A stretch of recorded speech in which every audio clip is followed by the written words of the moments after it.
Imagine lying in bed at night, your eyes wide open, your thoughts spinning like a wheel that won't stop turning. You try to rest, but all you feel is the weight of your problems, your worries, your pain. Maybe it's regret, maybe it's fear, maybe you're just tired of pretending everything's fine when it's not. But what if I told you that suffering, the very thing you're trying to escape, could actually be your greatest teacher? Tonight, you're going to hear ancient Buddhist wisdom that doesn't just explain why we suffer, but how that suffering can become the path to growth, strength, and inner peace. These aren't just calming words. They are powerful teachings passed down for thousands of years that can help you let go, reflect deeply, and slowly begin to transform the pain inside you. So, get comfortable. Let your body relax. Let your breath slow down.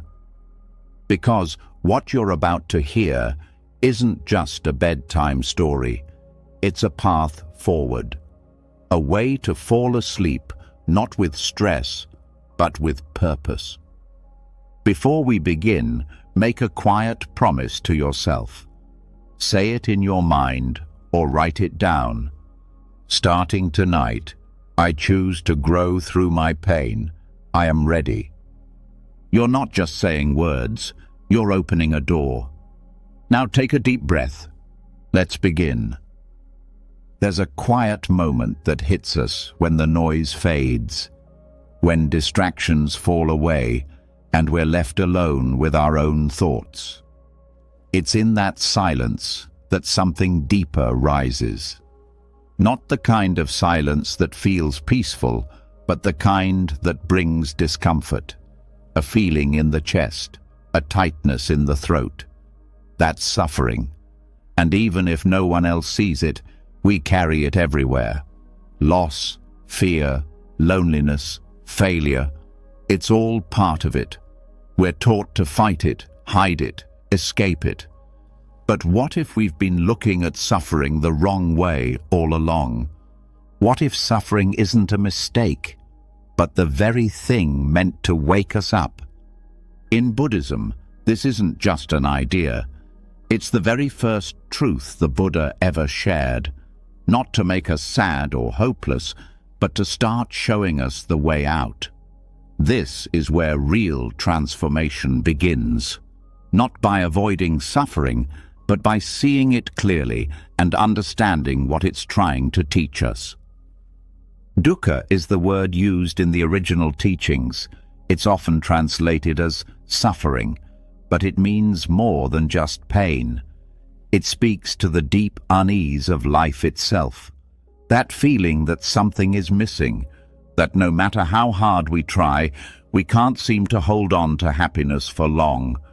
Even the good times fade. That's dukkha. It's not a flaw in you, it's not a punishment. It's part of being human, and once we stop running from it, we can begin to walk through it. The Buddha didn't say life might include suffering. He said it does. It's the first noble truth. Life involves dukkha. But what most people miss is this. He didn't stop there. He taught it because he wanted us to understand that if we can see suffering for what it really is, it stops controlling us, it starts guiding us. When we stop blaming life for being hard, and instead ask why it feels hard, something changes. Suddenly, every painful moment becomes a mirror. Every struggle becomes a lesson. And that's when we begin to grow. But this doesn't mean we accept suffering and just sit in it. That's not what the Buddha taught. He never said, stay in your pain. He said, understand it. That's the key. When we understand suffering, it starts to dissolve. And more than that, it starts to show us the way to freedom. Suffering teaches us how much we cling. It shows us where we attach our happiness to things that don't last. A relationship, a title, a dream of how life should be. And when those things shift, or break, or disappear, we break with them. Not because life is cruel, but because we never learned how to hold life gently. We hold tight, and tight things crack. Dukkha also exposes the illusion of control. So much of our pain comes from thinking we can make life perfect, if only we work hard enough or love hard enough. But life doesn't work that way. It's always changing. People leave, bodies get sick, plans fail. The weather doesn't care how much we prepared, and so the more we demand control, the more life resists. That resistance is dukkha too. But again, it's not punishment. It's a signal.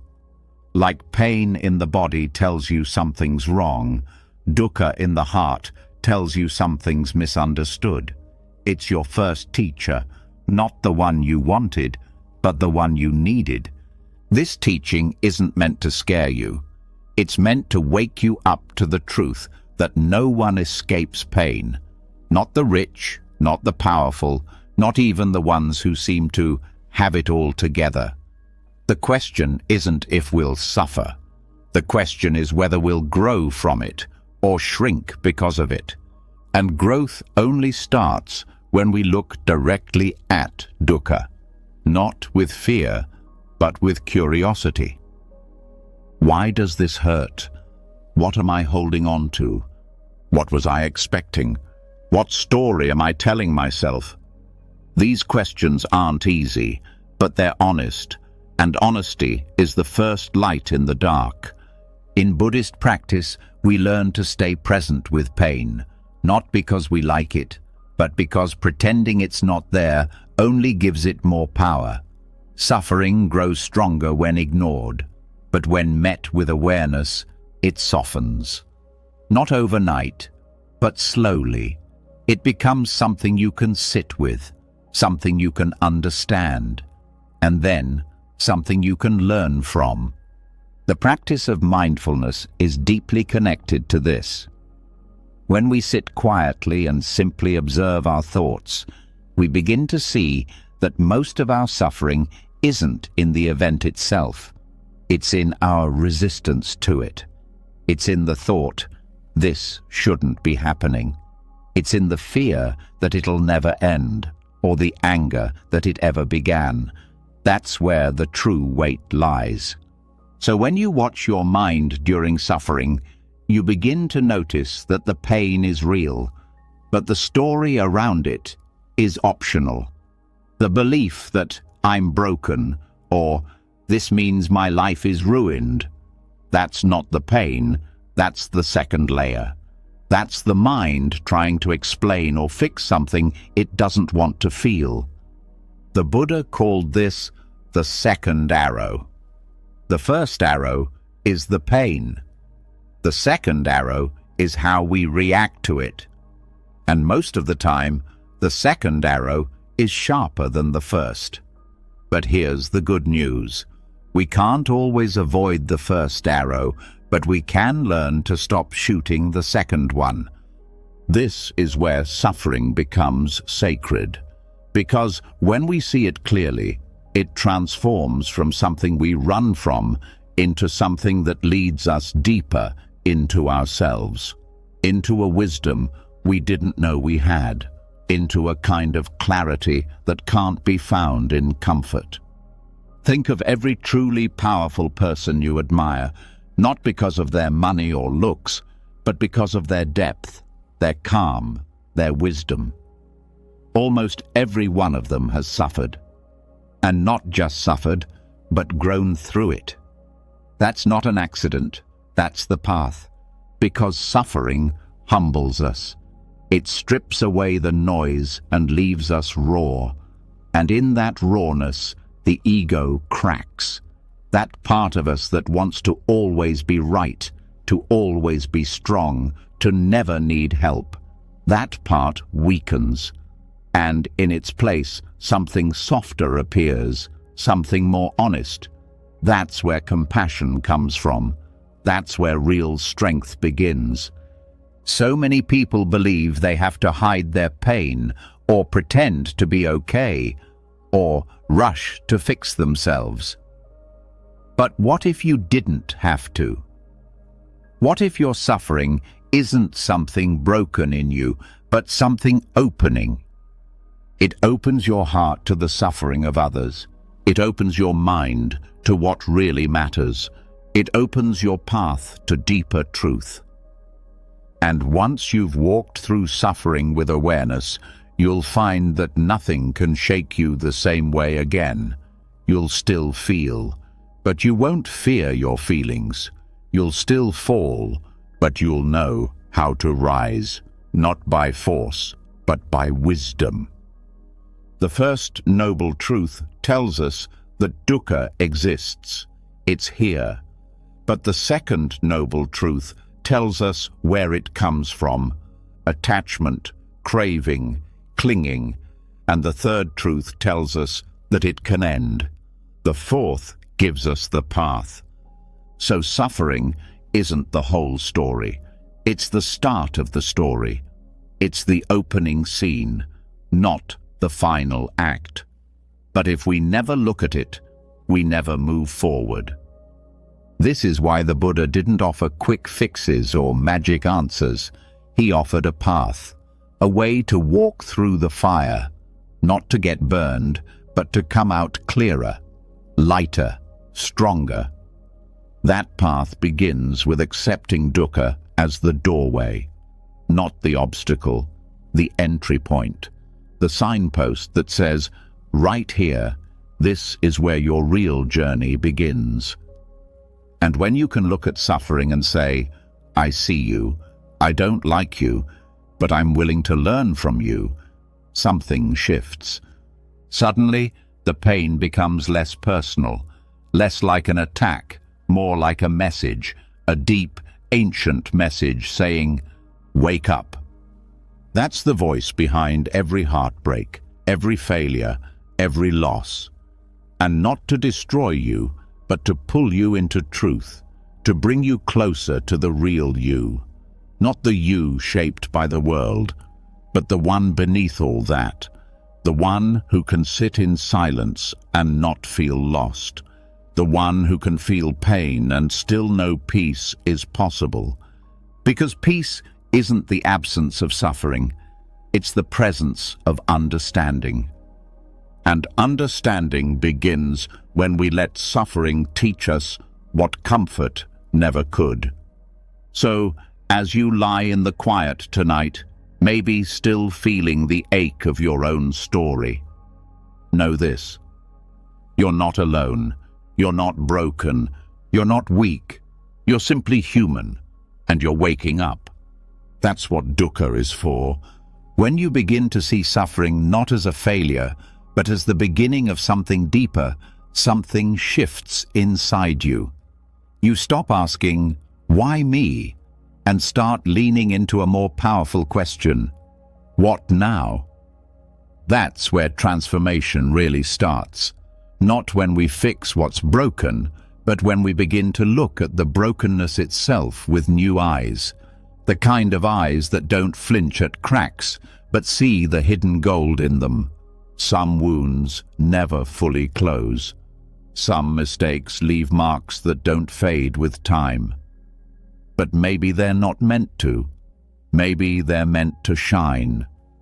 The Buddhist view of karma helps us understand that our actions, intentions, and responses are constantly shaping our life. Not as punishment or reward, but as a reflection. Life gives back what we offer it, not always in the way we expect, but always in a way that carries meaning. Just like a bowl cracked and mended with gold, we are shaped not by staying untouched, but by how we heal.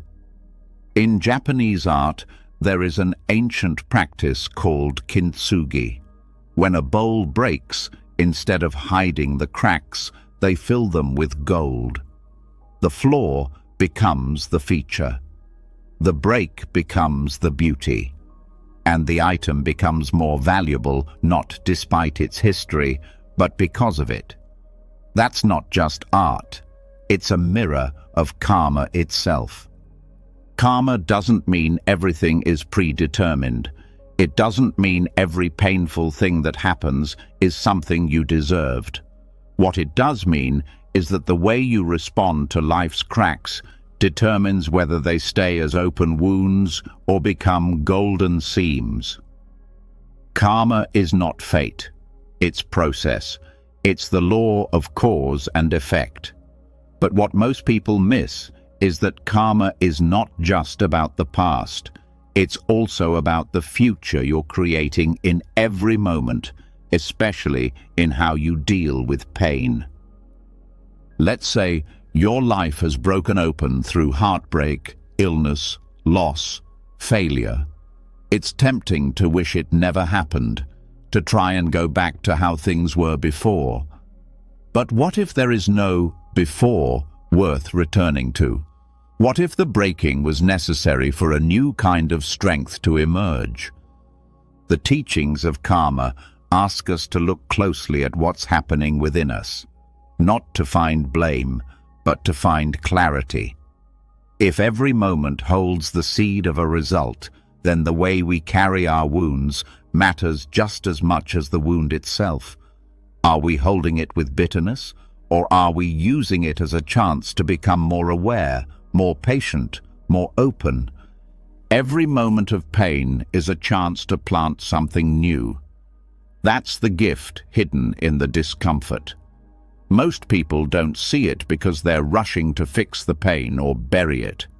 But the truth is, healing begins not when we push the pain away, but when we let it speak, and then choose what kind of energy we bring to it. A person who has suffered deeply can become either bitter or wise. The difference is not the event, it's how they meet it. Karma is shaped by intention, not just what you do, but the heart behind it. That's why two people can go through similar pain and come out with completely different energies. One becomes softer, kinder, deeper. The other becomes hard, guarded, angry. Karma flows in the direction of your response. And that's where kintsugi comes in. It's not about pretending the damage never happened. It's about honoring it. It's about saying, "This happened, I broke, but I didn't stay broken." You take your time. You mend carefully. And when the cracks begin to shine, it's not because you erased them. It's because you found the strength to live through them with grace. Most people misunderstand karma as some cosmic scorecard. But it's more intimate than that. It's the way your mind, your choices, your habits all come together to shape who you become. And pain, especially deep pain, reveals who we are under pressure. It uncovers the unconscious parts of us, the fears we've hidden, the beliefs we've never questioned. That's where the real work happens. You don't need to be perfect to live with good karma. You need to be conscious. You need to respond with care. You need to treat your suffering as a teacher, not an enemy. Because karma is built not just on what you do, but on the spirit in which you do it. You can do the right thing with the wrong energy and still feel empty. But when you act from a place of sincerity, even if it's small, it ripples. That's the gold being poured into the crack. One of the most powerful lessons from the Buddha's life is that he did not become awakened by avoiding suffering. He walked directly into it. He sat under the Bodhi tree and refused to run from discomfort. And from that, wisdom emerged. That's not just his story. It's a map for all of us. You will break. You may already feel broken. But that doesn't mean you're ruined. It means you're real. It means you're alive. And it means you now have the chance to craft something new, not just put the pieces back together, but to do it with intention. We don't choose all our suffering, but we do choose the story we build around it. We choose whether to let it shrink us or reshape us. And if we see the crack as a curse, we hide it. We bury it. We spend years trying to convince the world we're still whole. But when we see the crack as part of the design, as part of the path, we stop hiding. We slow down. We begin to live in a different way. Maybe your biggest heartbreak was the start of your spiritual path. Maybe your illness brought you closer to presence. Maybe your failure forced you to let go of the image you clung to and made space for something more honest to grow. These aren't accidents. These are karmic invitations. It doesn't mean we glorify pain. It means we stop wasting it. We let it mature us. We let it teach us about what really matters. And then we pour gold into it, not through perfection, but through awareness. Karma is not only shaped by what happens to you, but by what you become as a result of it. The broken bowl doesn't become art until someone takes the time to mend it with care. That's your role. You are both the broken bowl and the artist holding the gold. This also teaches us something else, that pain gives you the chance to grow not just for yourself, but for others. Every time you meet suffering with awareness, you develop compassion. And every act of compassion ripples outward. That's karma too. Your healing becomes someone else's light. Your story becomes someone else's hope. In Buddhism, this is why the Bodhisattva path is so honored, not just awakening for oneself, but using one's own suffering as a bridge to help others. The cracks become connection points. They become places where your experience becomes wisdom, and that wisdom becomes service. That's karma turning into something radiant. You won't always see the results right away. Karma doesn't work on your schedule. But every thought, every breath, every small act of turning toward growth adds to the pattern. The cracks begin to shine long before anyone else notices. But you will feel it. You'll begin to feel a strength that doesn't come from armor, but from honesty. A peace that doesn't come from control, but from surrender. That's the real beauty of karma. It's not just about what happens in the next life. It's about what happens in the next moment. Will you choose to harden or soften? Will you numb or feel? Will you rush to cover the crack or patiently fill it with gold? This is the art of healing. Not quick fixes, not pretending it didn't happen, but returning to your broken parts with care, with warmth, with presence, and trusting that in time those very wounds will shine.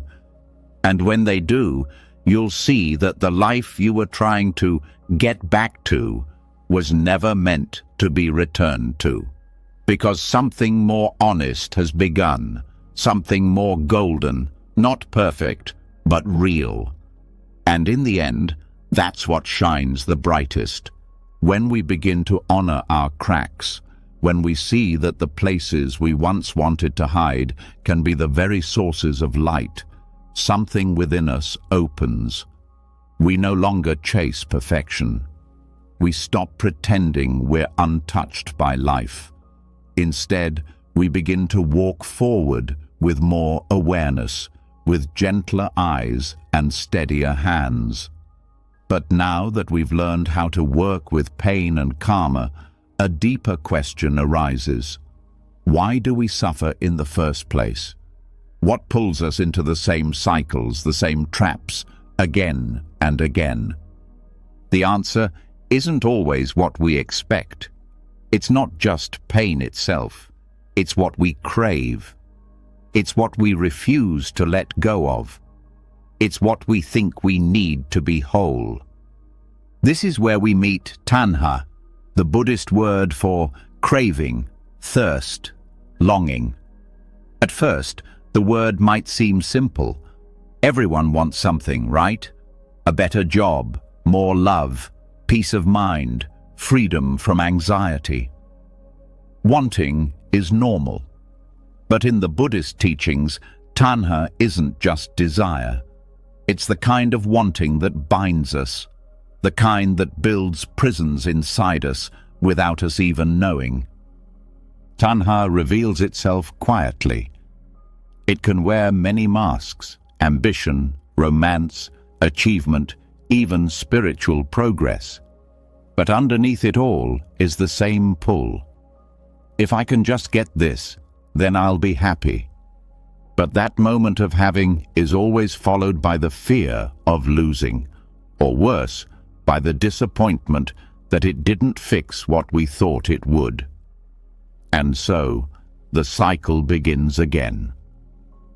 Understanding tanha isn't about judging ourselves for wanting. It's about looking closely at what that wanting says about us. It's not always the desire that causes the suffering. It's the clinging to the desire. The belief that we cannot be okay until we have it. And more deeply, it's the belief that we are not enough as we are. This is why craving is not just a cause of suffering, but a mirror. It shows us exactly where we feel empty, where we believe something is missing. And often, those cravings point to something we haven't fully seen in ourselves. Not because we're broken, but because we're human. Because somewhere along the way, we were taught that our worth had to be earned. Tanha shows up in small ways, like restlessness when things are too quiet, or frustration when someone doesn't meet our expectations.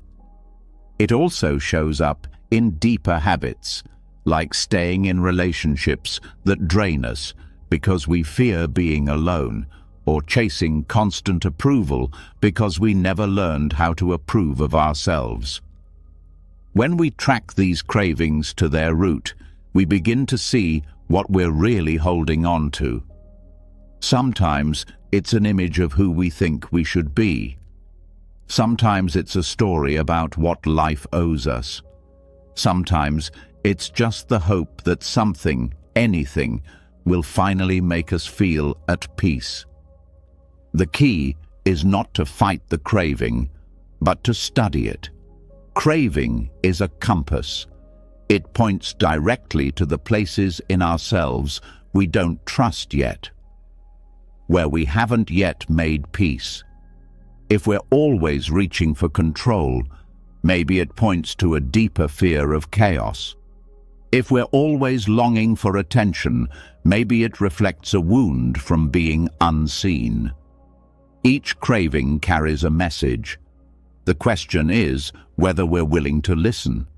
When we sit with tanha instead of obeying it, we create space. And in that space, something powerful happens. We begin to ask, is this craving true? Will this thing really give me what I need? Or am I trying to fill a deeper hole with the wrong kind of answer? That's the beginning of wisdom. Not rejection of desire, but clear seeing. This doesn't mean you have to live without wanting anything. Desire can also be beautiful. It can guide us toward meaning, love, and service. But what makes the difference is awareness. When desire becomes attachment, it hardens, it becomes rigid, it stops flowing. And when we don't get what we crave, or when we do and it fades, we suffer. Not because life has failed us, but because we've placed our peace in something temporary. The Buddha taught that there are three kinds of craving: craving for pleasure, craving for existence, and craving for non-existence. Each one hides a deep message. The craving for pleasure tells us we want to escape discomfort. The craving for existence shows we're afraid to be nobody. The craving for non-existence reveals our desire to end pain by ending awareness itself. All three point to the same misunderstanding, that peace lies outside of us. When you begin to look at your life through the lens of craving, things become clearer. That moment of irritation with someone, is it really about them? Or is it a craving for control, for recognition, for being seen in a certain way? That feeling of emptiness after success. Maybe it's not failure, but the realization that the craving you thought would satisfy you only led to more craving. And that's not your fault. It's how the mind works when it's not seen clearly. Tanha is sticky. It grabs, it holds, it promises. But when you meet it with presence, it begins to soften. And this is where mindfulness becomes essential. Because mindfulness doesn't just help you see your thoughts, it helps you feel your cravings without needing to follow them. It's the space between wanting and doing, and in that space is freedom. Every time you pause before acting on a craving, you weaken its grip. You begin to reclaim your power from it. You say, "I see you, I hear your voice, but I don't have to believe your story." And then you can choose. That's liberation, not the absence of desire, but the absence of being controlled by it. This is also where compassion becomes important. When you look at your cravings, don't look with shame. Look with tenderness, because every craving, at its root, is a younger part of you reaching out for comfort, safety, love. It's trying to protect you in the only way it knows how. The more you understand that, the more gently you can meet it. And the more gently you meet it, the more it transforms. You may find, over time, that the craving dissolves, not because you fought it, but because you gave it what it truly needed: attention. Not distraction, not indulgence, not suppression, just clear, warm attention. And as the grip of craving loosens, what emerges is not emptiness, but a different kind of desire. A cleaner one, a desire to grow, to be of service, to love deeply without needing to possess. A desire not rooted in lack, but in wholeness. That's the shift. From craving to intention, from grasping to offering. This is how tanha becomes a compass. Not one that pulls you blindly, but one that teaches you. Shows you where you're still building your house on sand. Shows you what you've mistaken for truth. And in doing so, it helps you rebuild on rock, on something steady, something unshakable. The deeper your awareness grows, the more clearly you see the difference between fleeting craving and lasting purpose. One exhausts you, the other fuels you. One promises and disappoints, the other deepens and grounds. And the only way to tell the difference is by turning inward and watching. Not once, but again and again, because tanha doesn't disappear overnight. It arises again and again. That's not failure. That's the path. Each time it returns, it brings with it a new chance to understand yourself, a new chance to let go, a new chance to grow a little lighter, a little freer, a little more whole. And if you stay on this path with honesty, you'll begin to notice something unexpected. Peace doesn't come when all your cravings are fulfilled. Peace comes when your relationship to craving changes, when you can smile at it, thank it for what it taught you, and then let it pass. There is something powerful in knowing that the very thing that once caused your suffering can now point you to freedom.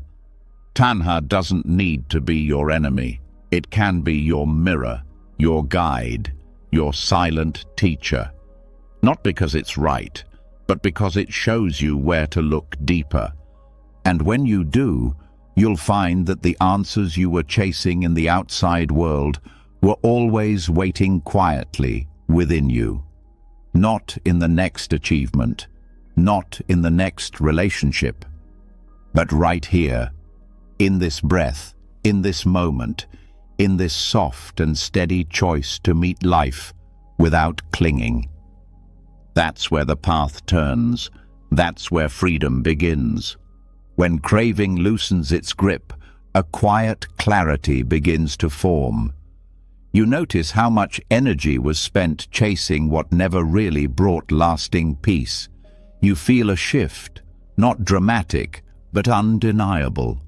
A new kind of space opens up within you, one where you can finally pause, breathe, and respond rather than react.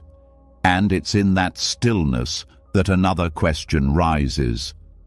If letting go frees us, what do we do with the pain that still remains? Letting go of craving doesn't erase the hurt. Even after insight, life still delivers its share of difficulty. Loss still cuts. Illness still arrives. Words still wound. So then, how do we live with the pain that we cannot avoid? How do we carry it without letting it close our hearts? In the Buddha's teaching, this question is answered through a powerful metaphor known as the parable of the arrow. It begins with a simple truth. Pain in life is unavoidable. This is the first arrow. It strikes when something goes wrong, an injury, a breakup, a loss, a betrayal. It hurts. It's raw. It's real. But then, almost immediately, something else happens. We react. We start to spin stories, blame ourselves, resist the pain, fear it, relive it. That's the second arrow. And while the first is part of life, the second is something we fire at ourselves. This second arrow is where most of our suffering lives. Not in the pain itself, but in the way we relate to it. It's the anger about being hurt, the shame about feeling weak, the fear that it will last forever. It's the mental loop that repeats the wound 1,000 times after the event has passed. And unlike the first arrow, which we often cannot control, the second one is something we can learn to stop. Understanding this changes everything, because now we're not helpless in our suffering. We have a choice. Pain arrives, but what we do next is where our power begins. When we bring awareness to the second arrow, we begin to see how much pain we create through resistance. We don't just feel sadness, we judge ourselves for feeling sad. We don't just feel fear, we label it as weakness. We don't just feel loss, we replay everything we could have done differently. This mental layering is where suffering multiplies. The practice, then, is to meet the first arrow with presence, not panic. To feel what's there, grief, anger, disappointment, but to hold it without the story that makes it worse. This isn't the same as numbing out. It's the opposite. It's staying with the pain, breathing with it, allowing it to move through the body without attaching more to it. This kind of awareness takes training. It's why meditation exists, not just as a relaxation technique, but as a way to build the muscle of attention. When we sit with whatever arises, without pushing or clinging, we start to see how thoughts come and go. We see how pain pulses in waves, not as a solid wall. We begin to notice that we don't have to become the pain. We can witness it gently, with space around it. That space is where transformation happens. When you can hold pain without adding to it, something else begins to rise. Clarity. You see more deeply into the nature of life. You realize that impermanence isn't just a concept, it's your direct experience. The moment of pain doesn't last. The sharpness softens. And even while it's still there, your relationship to it changes. It no longer defines you. It becomes part of your growth. Pain, when held with awareness, becomes a doorway to purpose. Not the kind of purpose that ignores hardship, but one that is shaped by it. You realize that your pain has taught you patience, that it has humbled you, that it has deepened your compassion. And these qualities, earned through presence, not avoidance, become the very tools that help you support others. This is where the personal becomes universal. When we stop shooting the second arrow, we begin to heal, and in that healing, we develop a strength that is quiet but unshakable. It's the kind of strength that allows you to sit with someone else's suffering, not to fix it, but to be with them in it, to hold space, because you've learned to hold it for yourself. Transforming pain into purpose doesn't mean you go searching for suffering. It means that when it comes, and it will, you meet it with a willingness to listen. What is this pain showing me? Where is it pointing? What illusion is it burning away? Sometimes the answer is simple. It's teaching you to slow down, to rest, to let go. Other times, it's deeper. It's revealing a truth you didn't want to face, or forcing you to release an identity that no longer fits. Either way, the pain becomes meaningful, not because you forced it to be, but because you stayed with it long enough to learn. One of the most powerful things about this teaching is that it puts the tools back in your hands. It doesn't tell you that you'll never hurt again. It doesn't promise constant happiness, but it does promise that with awareness, you won't be overwhelmed by your pain. You won't drown in it. You'll learn how to hold it, to learn from it, and eventually to rise from it. This is where mindfulness and compassion meet. Because the more you understand your own second arrows, the less you shoot them at others. You begin to see that everyone is carrying something. Everyone is reacting to some old wound, some fresh ache. And instead of adding judgment or impatience, you start to offer space. You become more gentle, not out of weakness, but out of wisdom. This shift changes how we show up in the world. Instead of reacting from pain, we begin to respond from presence. Instead of adding to the noise, we offer calm. And slowly, this becomes not just a personal practice, but a way of living.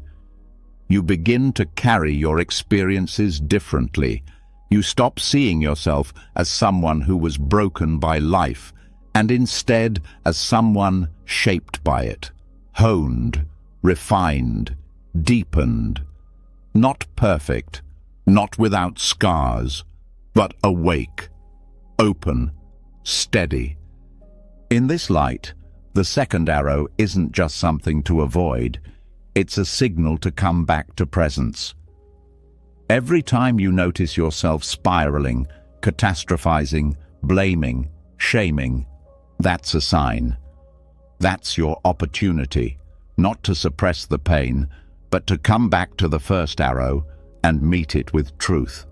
Because the first arrow holds the lesson, the second hides it. The more clearly you can feel the difference, the more free you become. Not because life has stopped hurting, but because you've stopped believing the mind's fearful story about the hurt.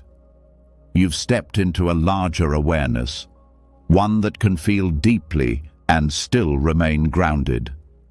This groundedness is what transforms pain into purpose. It's not a grand mission or a perfect outcome. It's the quiet decision to stay present, to keep showing up, to keep walking even when the road feels hard, and to know that every step you take in awareness is a step out of suffering and into truth. Over time, the wounds you've carried become part of your wisdom. You no longer see them as marks of failure. You see them as reminders. They show you how far you've come. They remind you that even in your darkest moments, something within you remained, something steady, something alive. And that's your purpose. Not something you have to invent or chase, but something that grows naturally from meeting life as it is, from turning toward your pain instead of away from it, from allowing it to shape you, soften you, awaken you. This is what the Buddha offered, not an escape, but a path that begins with suffering, but does not end there.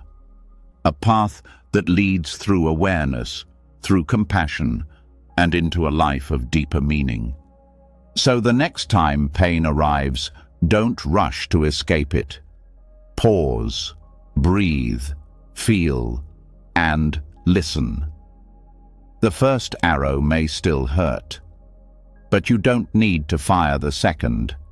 You've learned another way. When pain is met with presence, it stops being something we run from and becomes something we learn from. In that shift, a new kind of strength is born, one that isn't about being untouched by life, but about being able to stay open through it. The more we understand our own suffering, the more we begin to recognize it in others, not just as a distant idea, but as a shared experience. You begin to notice the weight behind someone's eyes, the pause in their voice, the quiet grief sitting beneath a smile. And something within you stirs, not pity, but a wish to help. A desire not just to heal yourself, but to ease the pain around you. This is where personal transformation begins to expand beyond the self. The path that started with your own wounds becomes a bridge into the lives of others. This bridge is not built with grand gestures or perfect words. It's built with attention, empathy, and the sincere willingness to walk beside another through their suffering. In Buddhism, this is the heart of the Bodhisattva vow, a promise to keep showing up for others, even as you continue your own work of awakening. A bodhisattva is not a distant ideal or a mythical figure. It is anyone who chooses to turn their own growth into service. Not because they've reached the end of the path, but because they understand that we do not walk it alone. The bodhisattva sees suffering not only as something to overcome, but as a doorway into compassion. And through that compassion, pain is transformed. This vow to serve others is not a burden. It is a kind of freedom, because when you stop focusing only on your own pain and begin to hold space for the pain of others, your own suffering softens, not because it disappears, but because it no longer isolates you. It becomes part of a shared human experience, a common language, and in that space of shared understanding, you find meaning. The bodhisattva doesn't wait until they feel perfect. They begin right where they are, with their confusion, their fear, their heartbreak. These become tools for connection. Every scar becomes a point of empathy. Every lesson becomes something that can help someone else. This is the alchemy of suffering. It turns personal pain into collective healing. And this transformation isn't loud or dramatic. It can be as simple as listening without judgment, holding someone's hand without offering advice, staying present when everything in you wants to retreat. These are acts of service that arise from deep inner work. They don't fix the world, but they shift the energy around you, and sometimes that's all someone needs, to feel less alone. The Bodhisattva vow reminds us that awakening isn't only personal. The goal isn't just your peace, but the peace of all beings. This is what makes the path deeper, fuller. When your actions become rooted in this wider vision, even small choices become powerful. The way you speak, the way you move through the world, the way you respond to others, it all becomes part of your practice. This doesn't mean ignoring your needs or bypassing your own healing. It means recognizing that in healing yourself, you create the capacity to hold more for others. That the work you do on your own heart is not separate from the work you offer the world. The more you understand your own patterns, your own pain, the more clearly you can meet others without fear or judgment. And this doesn't require you to be a teacher or a leader. It simply asks you to stay open, to let your compassion extend beyond your personal story, to act with kindness even when no one is watching, to choose presence when it would be easier to turn away. True compassion isn't about fixing, it's about being with. It's about meeting others where they are and saying, without words, I see you, I feel this too, you're not alone. That moment of connection can be more healing than any solution. It reminds both of you that something deeper holds you, something beyond the story, beyond the pain. This is not an easy path. It asks for patience, humility, and a willingness to feel deeply. It will stretch your heart. It will test your resolve. But in return, it offers a kind of richness that nothing else can. A life that is not only full, but meaningful. A life that knows its strength, not by how much it has avoided pain, but by how gently it holds the pain of others. And here's the paradox. The more you give in this way, the more you are given. Compassion is not a limited resource. It grows through use. Every act of care strengthens it. Every moment of presence deepens it. And over time, you begin to feel less afraid of suffering, not because it's gone, but because it no longer separates you from life. It connects you to it. This connection is what heals, not from the outside in, but from the inside out. You stop seeing yourself as separate from others. You start to recognize that every being, in their own way, is carrying something. That behind every action, pleasant or unpleasant, is a history, a hurt, a hope. This vision softens your judgments.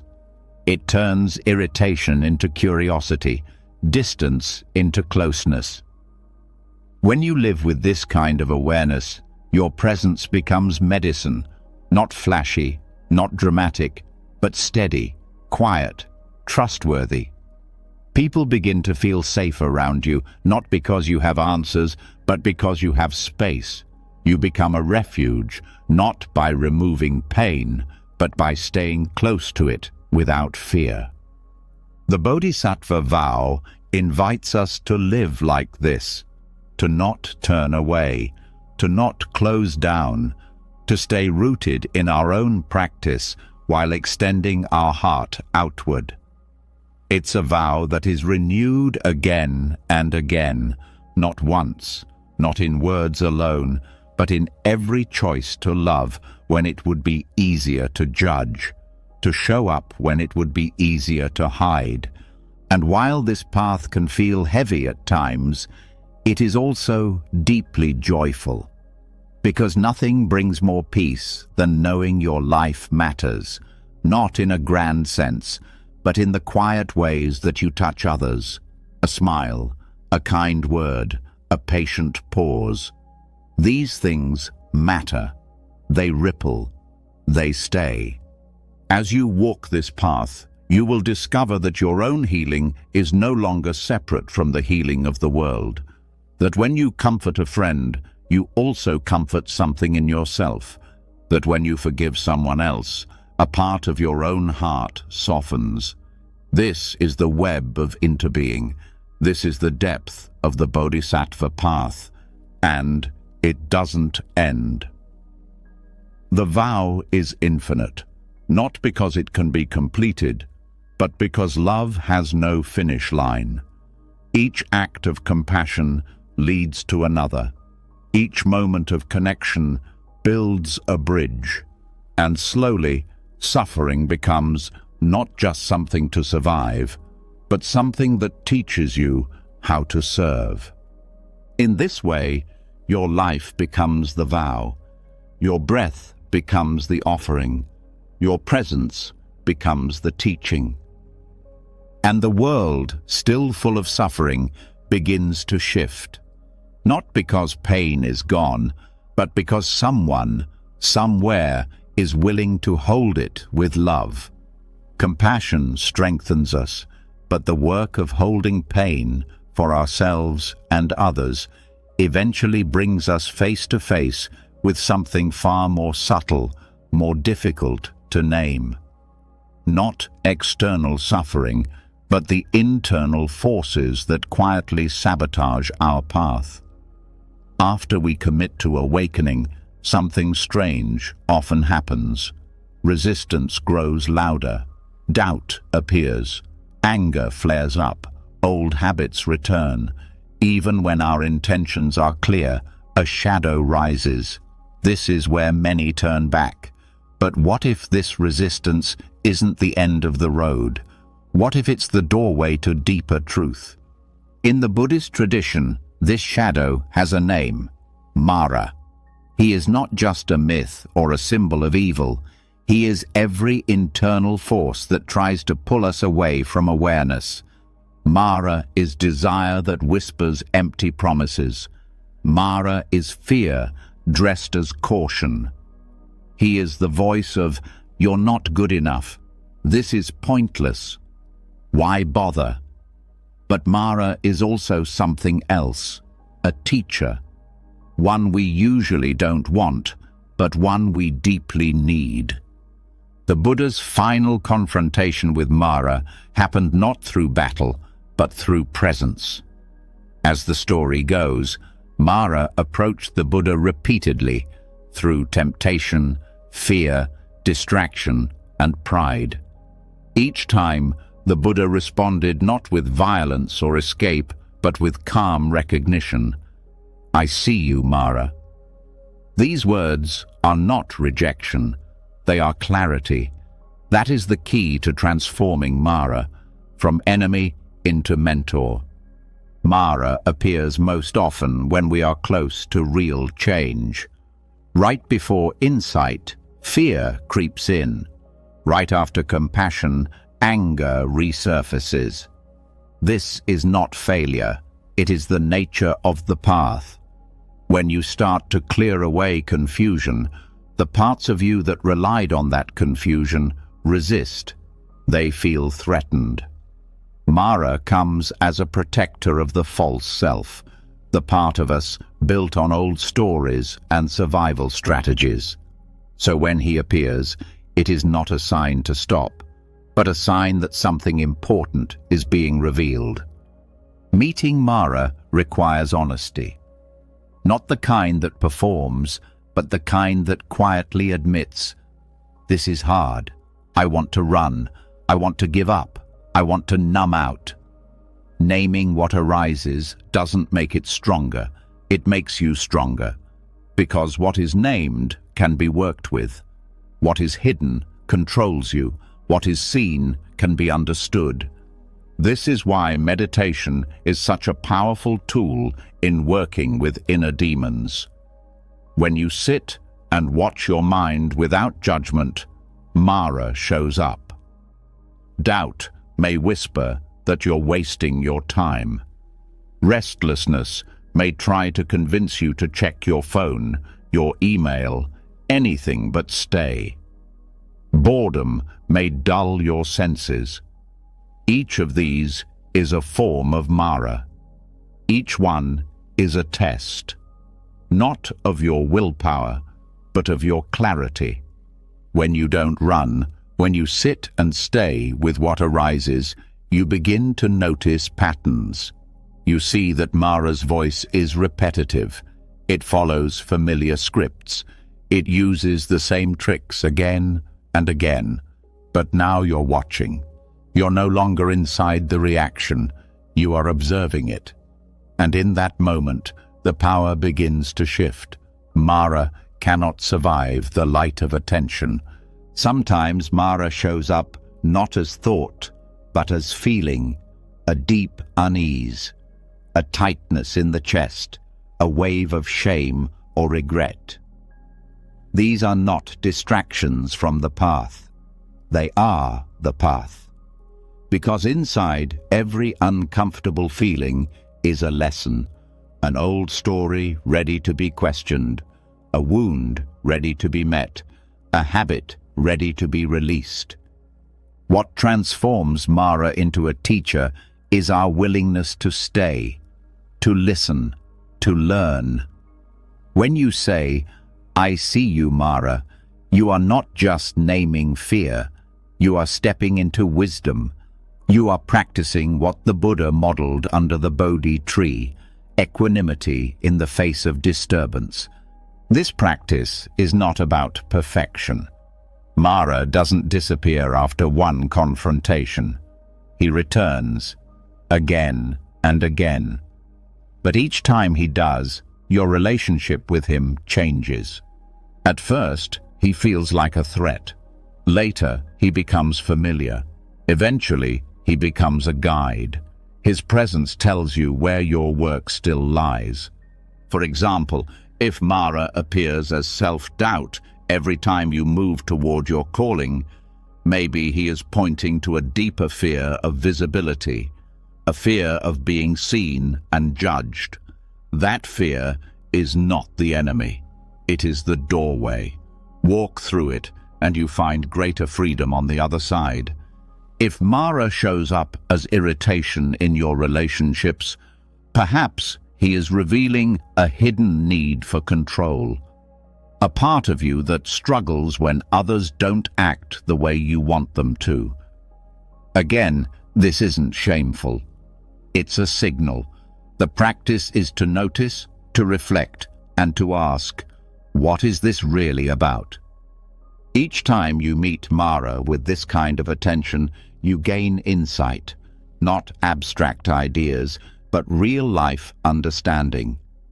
You see how suffering is maintained not by events, but by reactions.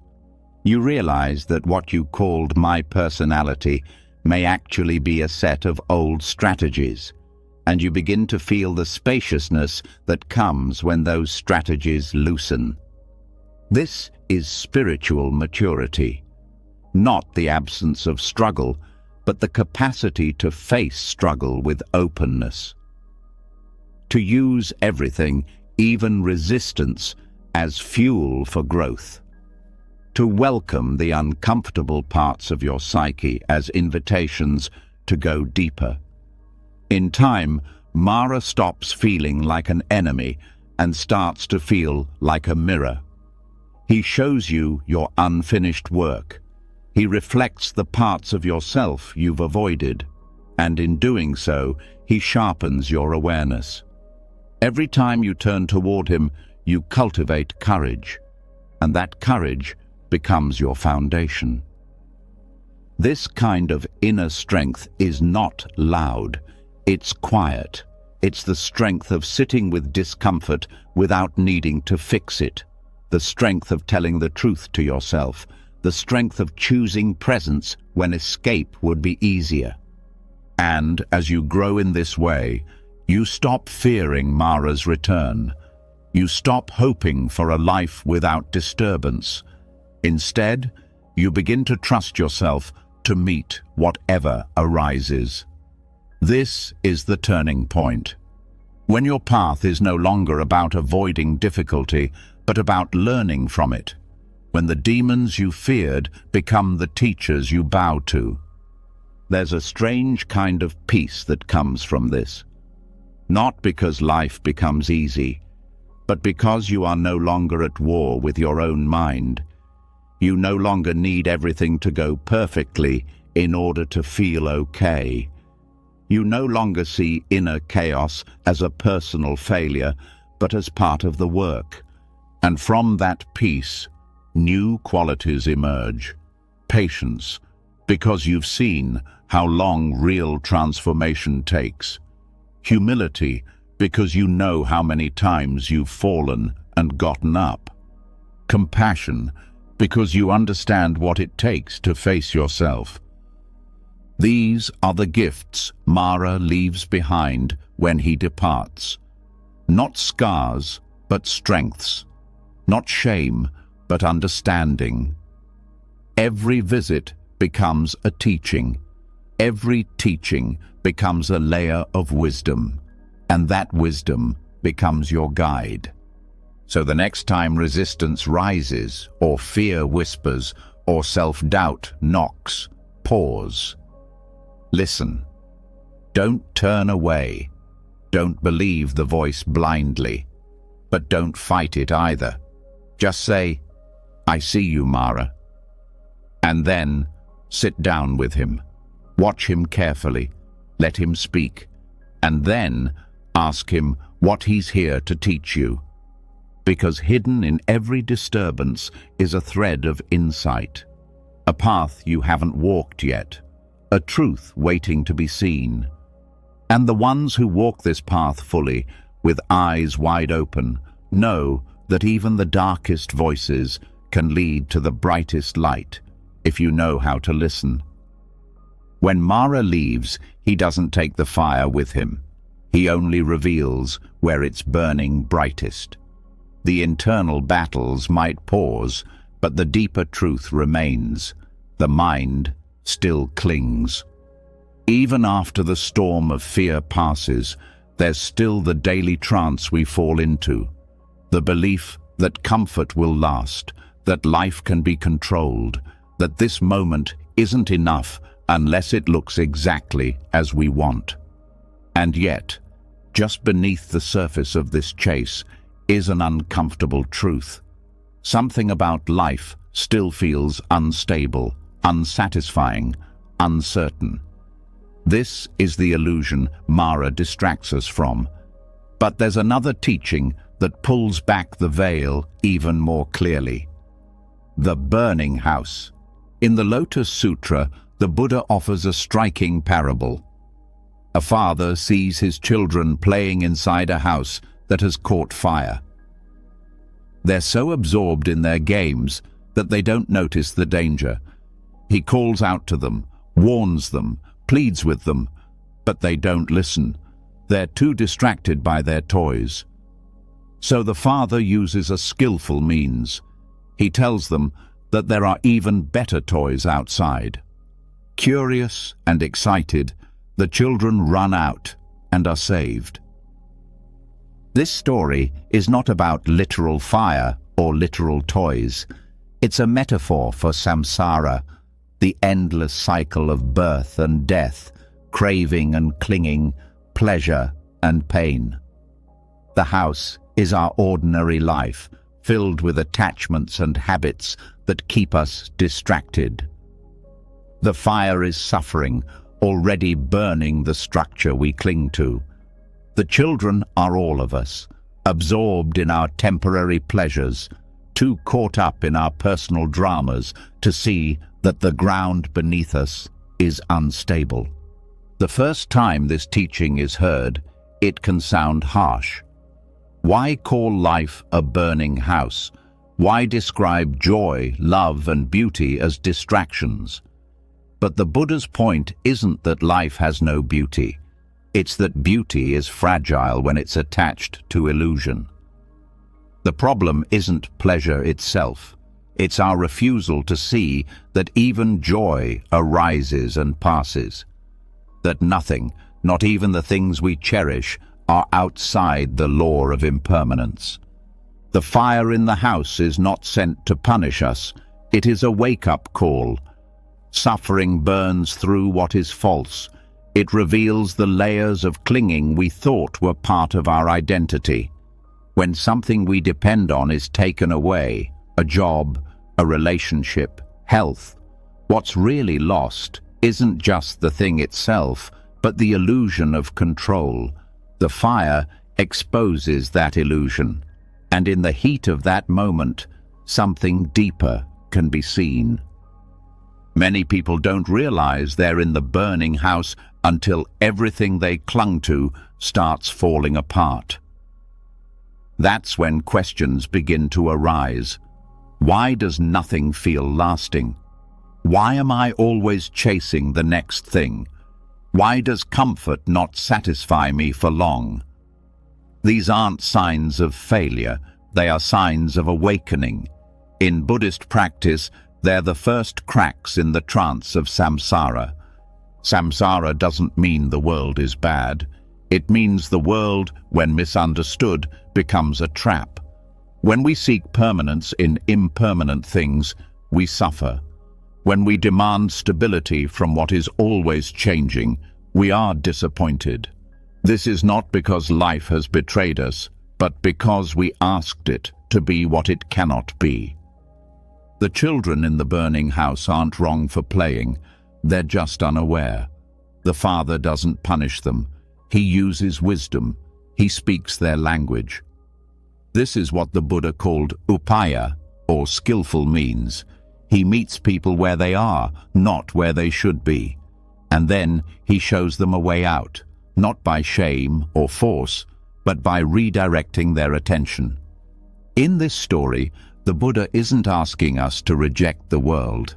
He's asking us to see it clearly, to see the games we play, the comforts we chase, and ask, is this really freedom, or is it just distraction dressed up as fulfillment? Waking up from samsara doesn't mean leaving the world. It means moving through the world with awareness. It means understanding that everything we love is temporary, not to make us fearful, but to make us present. The moment becomes more sacred, not less, when we stop clinging to it. Suffering, when seen through this lens, becomes the turning point. It stops being a curse and becomes a kind of wisdom. It burns away the ideas we thought would save us. It shows us that no relationship, no possession, no status can hold us forever. And in that seeing, something quieter, more stable, begins to grow, a kind of inner stillness that doesn't depend on circumstances. This stillness isn't apathy. It's intimacy with reality. It's the ability to be fully in life without being fooled by its illusions. When you understand that the house is burning, you don't stop loving. You just stop building your identity on what's already turning to ash. And from that clarity, a different kind of compassion emerges. You see others still inside the house, still distracted by the next goal, the next escape, the next comfort. You don't judge them. You remember being them. You know how convincing the dream can be. But now you see the fire and you want to help them see it too. Not to take away their joy, but to show them a deeper joy. One not built on craving, but on freedom. This freedom is not outside of life. It is in how you relate to life. When you stop grasping, life softens. When you let go of control, the moment opens, and the fire that once threatened to destroy you becomes the very thing that burned away your chains. The Burning House Sutra doesn't ask you to be cold or detached. It asks you to be brave enough to see the truth, to understand that clinging to what cannot last only deepens your pain, and to know that freedom doesn't come from what you hold, but from how you hold it. This clarity is not philosophical, it's lived. It's felt in how you sit with discomfort, how you speak to others, how you respond when things don't go your way. It's not about having no preferences. It's about not being owned by them. It's about knowing that joy is real, but it's not the goal. The goal is liberation. Joy arises along the way, but it is not the foundation. The foundation is wisdom, the kind of wisdom that sees clearly, acts compassionately, and stays awake even when it would be easier to sleep. This is the path out of the burning house, not through escape, but through awakening. So the next time suffering touches your life, ask yourself, not just, how do I stop this? But, what is this revealing? What illusion is being burned away? What truth is asking to be seen?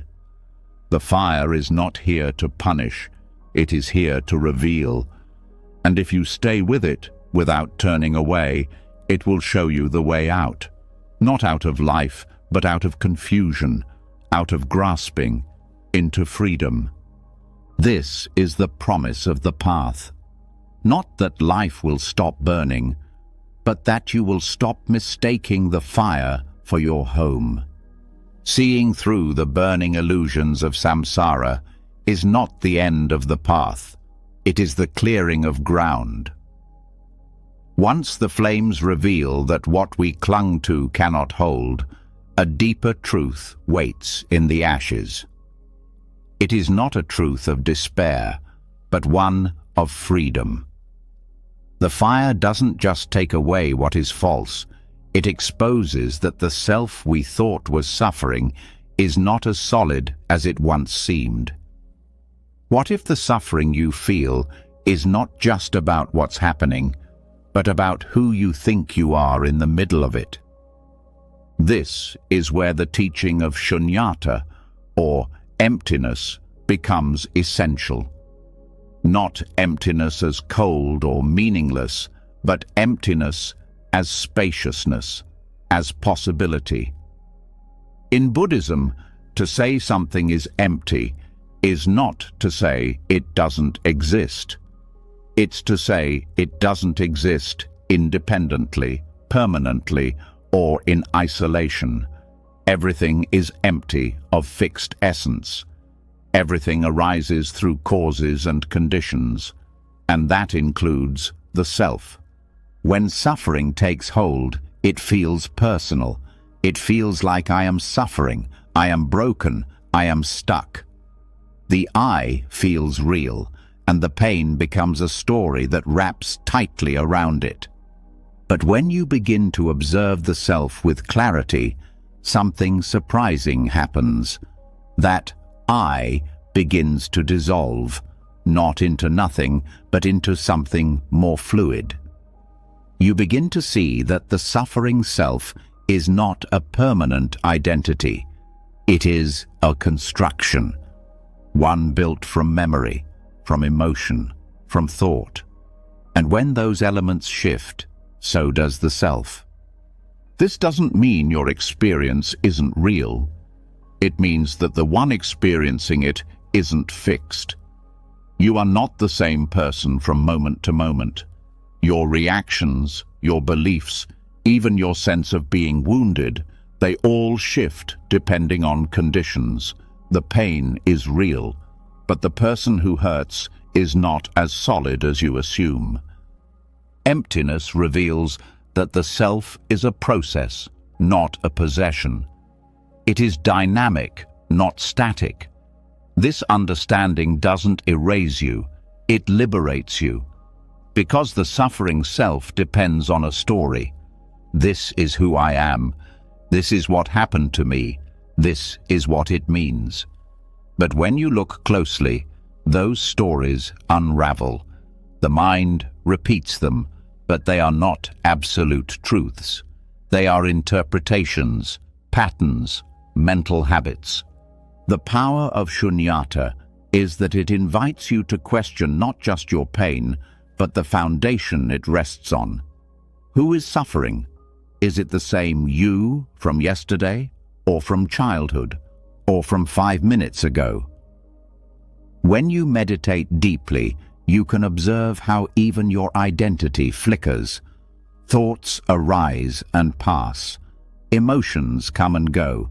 Body sensations shift. The sense of I moves with them. It's not one thing. It's a collection of things, moving. Seeing this clearly brings a kind of relief. Because now, when suffering arises, you can meet it with space. You can say, "This is pain, but it is not mine in the way I thought. It is part of the conditions arising now, and it, too, will change." You stop clinging to the identity of the sufferer. You stop turning temporary feelings into permanent definitions. This doesn't make you passive. It makes you wise. It gives you the ability to respond without being trapped. You no longer have to defend the wounded self, prove it, justify it, or protect it. You can let it soften. And in that softening, something larger can be felt, a kind of awareness that holds the suffering without becoming it. This awareness is what remains when the self relaxes. It's not a thing. It's not a new identity. It's more like open space, clear, calm, spacious. It doesn't fix pain, it surrounds it. And in that surrounding, the pain begins to lose its tight grip. One of the core teachings related to emptiness is the absence of inherent existence. Everything exists in relation to something else. A thought needs a thinker. A pain needs a body. A feeling needs context. But none of these parts are permanent. They are dependent. They are conditioned. And that means they are free to change. When you apply this to your suffering, you begin to notice that your pain is not a solid object. It is an unfolding, an energy, a process. And processes are not personal. They are part of life, just like waves are part of the ocean, but not the ocean itself. This view transforms the way you relate to difficulty. Instead of taking it as a personal failure, you see it as a temporary convergence of conditions. This isn't detachment in the cold sense. It's clarity in the warm sense. You still care, you still feel, but you don't collapse into it. The identity of the wounded one is especially sticky. It clings through stories, through memory, through the need to make sense of pain. But when you begin to see that even this identity is empty, you stop being trapped by your past. You realize that even deep pain does not define you. It visits you, it shapes you, but it does not own you. Emptiness also opens the door to interconnection, because if the self is empty of fixed essence, then so is everyone else. And that means we are all flowing processes, bumping into each other, influencing each other. Your suffering isn't separate from others. Their pain isn't separate from yours. This is not poetic. It is direct reality. The more you see the emptiness of the self, the more you sense your connection to everything.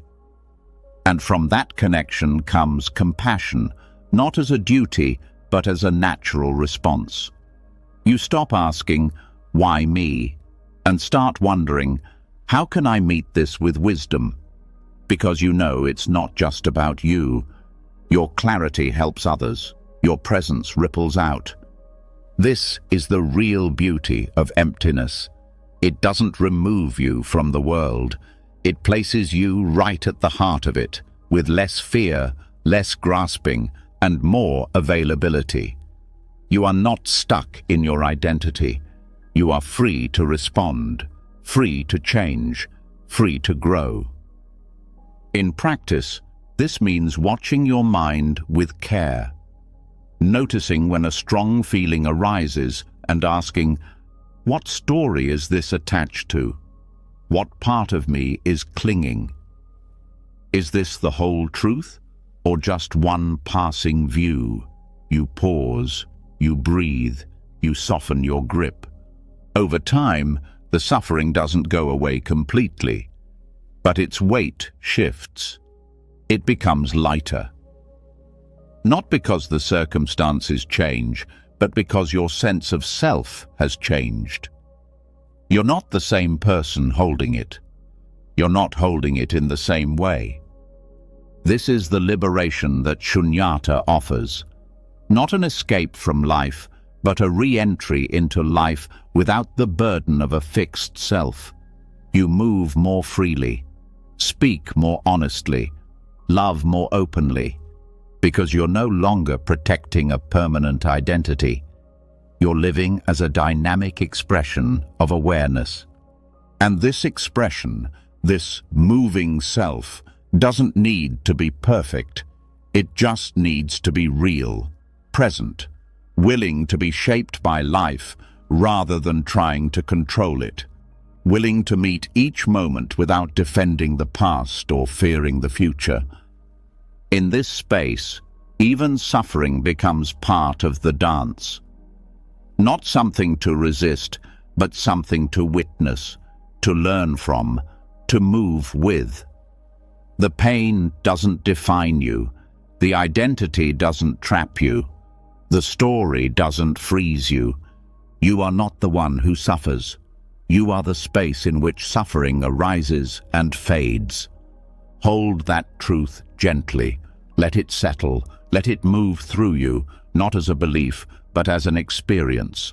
And when it does, you may find that the freedom you've been seeking was never far. It was only hidden behind the illusion of solidity. Emptiness reveals the illusion. And in the absence of that illusion, suffering loses its deepest hook. Not because it disappears, but because the you who clung to it no longer feels the need to hold on. When the illusion of a fixed self begins to dissolve, what remains is not emptiness as absence, but emptiness as space, space that is alive, responsive, and deeply aware. In that openness, words often begin to lose their edge. Explanation feels too small, labels feel incomplete. The desire to speak, to wrap everything in meaning, starts to fall away. Something deeper is calling, not louder, but quieter. A kind of knowing that does not arise from thinking, but from listening. A listening so still, so present, that it becomes its own kind of truth.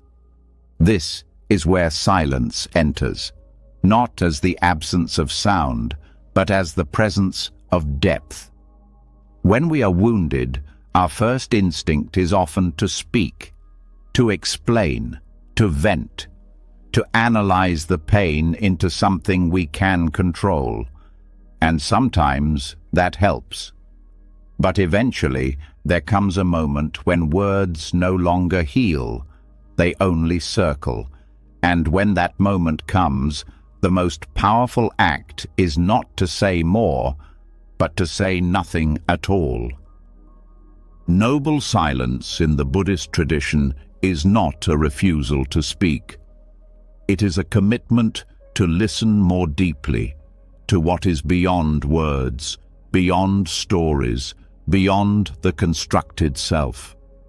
It is an invitation to sit with suffering without interpreting it, without shaping it into a narrative. Not because the pain doesn't matter, but because the mind's effort to explain it can sometimes trap it in place. When you sit in silence with suffering, the pain shifts. It no longer needs to perform. It no longer seeks an audience. It can simply be, and in being, it softens, not because it has been solved, but because it has been allowed, because it has been given space to breathe. This kind of silence does not come naturally. Most of us are taught that silence means disconnection or repression, that speaking is how we heal. And there is truth in that, up to a point. But healing is not only found in expression. Sometimes it waits in the quiet, in the spaces between words, in the stillness where nothing is pushed away or pulled closer, in the pause where we stop trying to fix and begin to simply feel. This feeling is not passive, it is full attention. It is sitting with the body and noticing how sorrow moves, noticing how it rises in the chest, how it pulses behind the eyes, how it contracts the belly, and doing nothing about it, not distracting, not numbing, not reacting, just staying. This is noble silence, the silence that says, I will not abandon you, even if I do not understand you. In this way, silence becomes companionship. It becomes presence without pressure. When we offer it to ourselves, we stop demanding quick answers. We begin to trust the wisdom of the body, of the breath, of the present moment. We begin to see that healing does not always arrive as clarity. Sometimes it arrives as peace. And when we extend noble silence to others, something even more profound happens. We stop trying to fix their pain with advice or reassurance. We stop filling the space with our own discomfort. We simply sit with them, quietly, without needing to change anything. That silence speaks louder than any words. It says, "You are safe here. You are seen. You are not alone." This is the silence of compassion, not empty, but deeply full, not cold, but warmly aware. It holds without gripping, it receives without judging, and it listens, not just with the ears, but with the heart. There are moments in meditation when this silence becomes tangible, when the thoughts settle, when the mind stops chasing, and what remains is just this breath, this heartbeat, this presence. In those moments, understanding arises, not from logic, but from direct contact. Insight that is felt, not thought. Truth that needs no explanation. Noble silence is not escape. It is the opposite of avoidance. It is turning fully toward experience and choosing to meet it without commentary, without interruption, without the mind's usual defense mechanisms. And in doing so, we discover that so much of our suffering was amplified by noise, by the inner dialogue, the self-criticism, the rehearsed explanations. In silence, those patterns become visible. You begin to hear how the mind tries to fill the space, how it narrates your emotions, spins theories, jumps to conclusions. But when you choose not to follow, not to add more, those patterns begin to fade. What remains is presence, and presence in its purest form is healing. Silence also teaches patience. In a world that values speed, productivity, and certainty, silence slows us down. It reminds us that growth is not linear, that clarity does not always come on demand, that sometimes the most important truths ripen in their own time, and our job is simply to wait, to stay open, to trust the unfolding. In this way, noble silence becomes a spiritual practice, a discipline of not reacting, a training in awareness.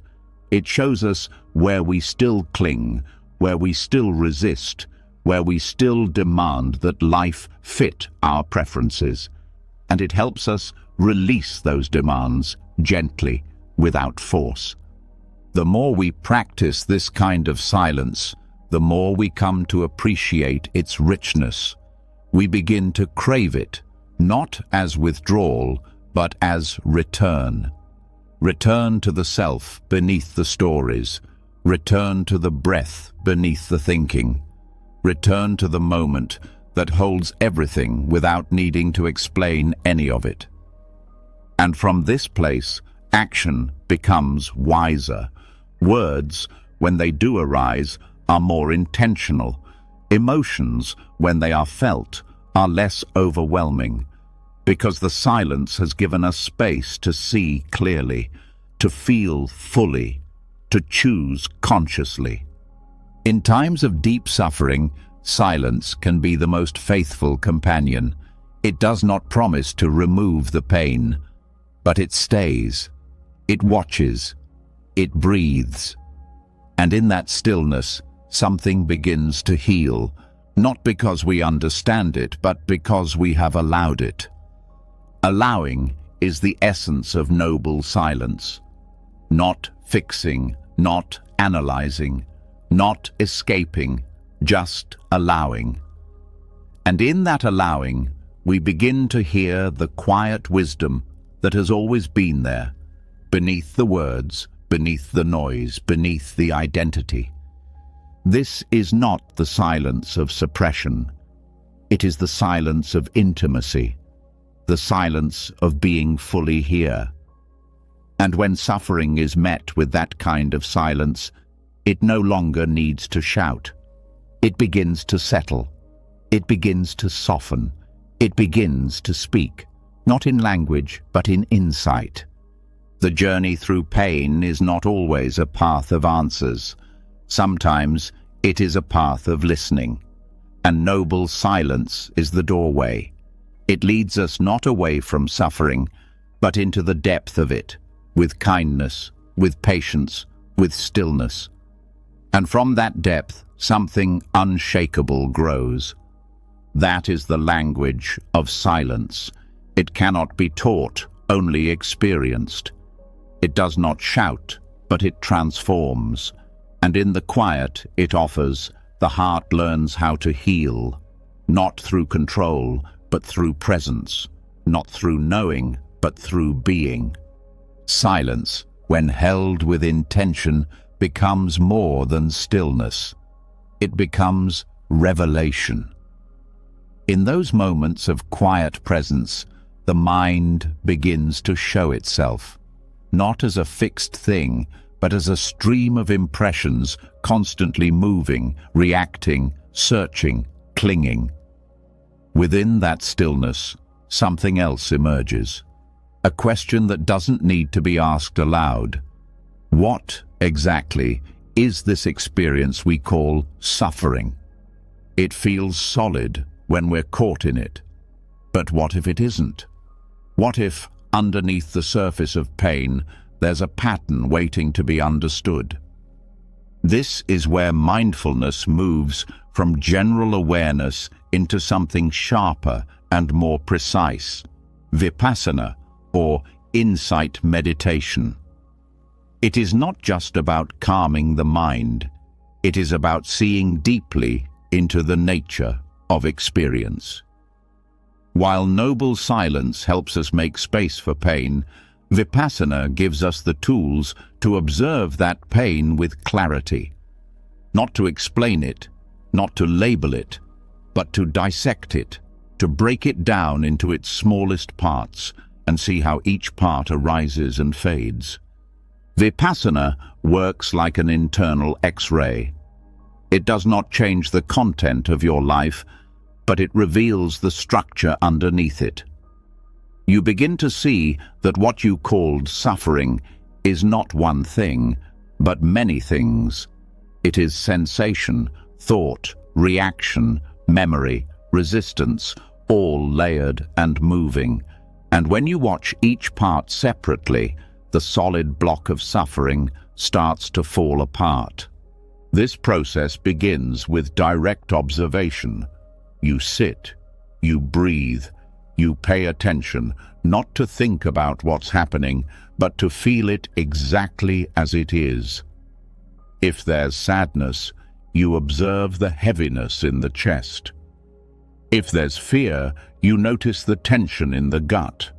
If there's anger, you feel the heat, the clenching. You don't interpret these things. You don't run from them. You just watch, moment by moment. As you stay with this observation, something surprising happens. The sensations begin to change. What seemed solid becomes fluid. What felt permanent begins to flicker. You start to understand one of the core teachings of the Buddha, not intellectually, but viscerally. Anicca, impermanence. Everything arises, everything passes, nothing stays. This realization is not philosophical. It's a lived experience. And in that experience, suffering loses some of its power. Not because it stops hurting, but because it no longer fools you into thinking it will last forever. The mind stops believing its own stories. And when the mind stops believing, the heart begins to rest. Another key insight that comes through Vipassana is the understanding of anatta, non-self. As you observe your suffering closely, you begin to see that it's not personal. Pain arises, but it is not your pain in the way the mind assumes. It is a conditioned experience, a result of causes, a passing formation. This helps you let go of the identity that clings to pain. You don't have to defend it. You don't have to own it. You just watch it come and go. Through this, compassion also grows, not as a reaction, but as a natural response. When you see your own suffering clearly, you see how universal it is. Everyone is dealing with the same shifting sensations, the same reactive thoughts, the same emotional turbulence. And because you've seen it in yourself, you can meet it in others with more patience, more understanding, more ease. The practice of Vipassana sharpens your awareness like a blade, but it also softens your heart. It cuts through illusion, but it does not harden you. It invites you to look at the ugliest thoughts, the deepest fears, the rawest emotions, and to hold them with equanimity, not with cold distance, but with grounded presence. This kind of presence is not fragile. It is trained, strengthened. You don't need to be fearless to do it. You only need to be willing to stay, willing to feel, willing to look. And with time, what once overwhelmed you begins to lose its grip. Not because you've pushed it away, but because you've seen it clearly enough that it no longer hides. One of the great misunderstandings about mindfulness is that it means being calm all the time. But true mindfulness, especially in Vipassana, is not about mood. It's about honesty. It's about meeting whatever arises, whether calm, chaos, sadness, boredom, desire, with equal attention. No preference, no judgment, just clarity. And in that clarity, transformation begins, not dramatic or sudden, but steady. You begin to respond instead of react. You begin to notice suffering earlier, before it becomes overwhelming. You begin to see patterns in your mind that were invisible before, like the habit of catastrophizing, or the reflex to avoid discomfort, or the loop of self-blame. As you observe these patterns without feeding them, they begin to weaken. Their fuel is unconsciousness. When you bring them into light, they lose momentum. What remains is awareness, and awareness is free. Vipassana also reveals the connection between the body and mind. You see how thoughts trigger sensations, how sensations trigger thoughts, how emotions move through both. This helps you untangle what feels like one big mess into smaller, workable pieces.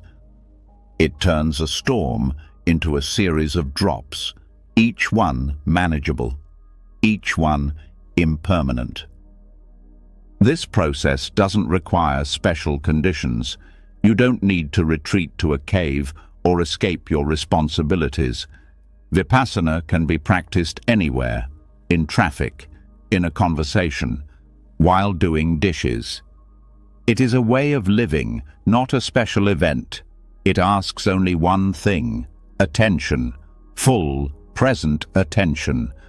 The more you live this way, the more you see how often the mind exaggerates suffering, how it turns discomfort into identity, how it clings to what's gone and resists what's here.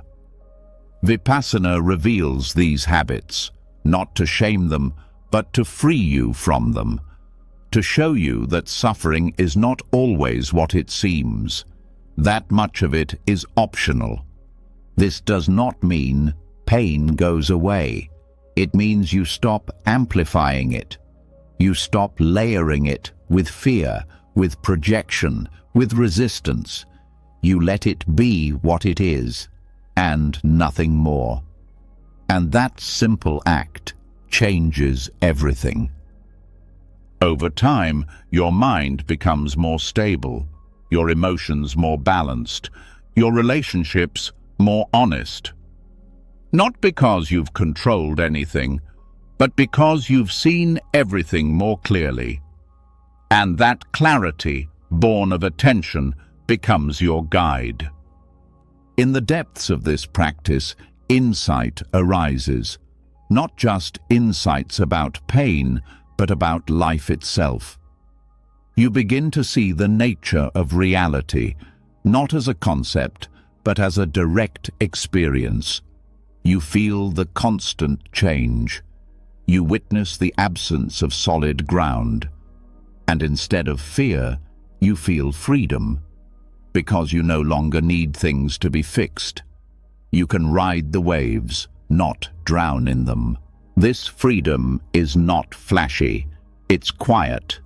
It's the freedom of knowing that you can be with anything, that no emotion is too big, that no thought is too dark, that no sensation is too intense. Because you have learned how to observe, how to stay, how to see. Vipassana is not a quick fix. It is a path, a lifelong process. But every moment you choose to pay attention is a step on that path.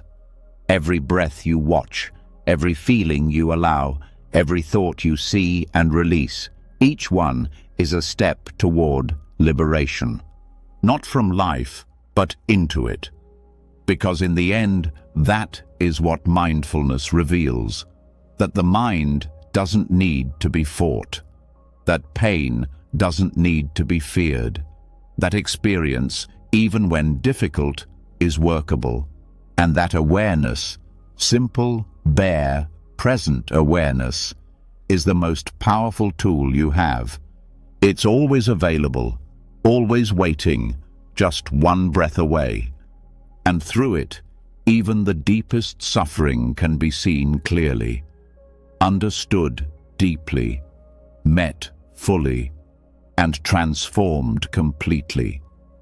Even as clarity grows through deep observation and suffering is seen for what it truly is, impermanent, conditioned, and free of a fixed self, It does not mean that pain simply disappears. Even after the sharpest insights, we find ourselves caught again. Old habits resurface. Emotions we thought we'd outgrown return without warning, and confusion begins to whisper, "Shouldn't I be past this by now?" But this is not failure.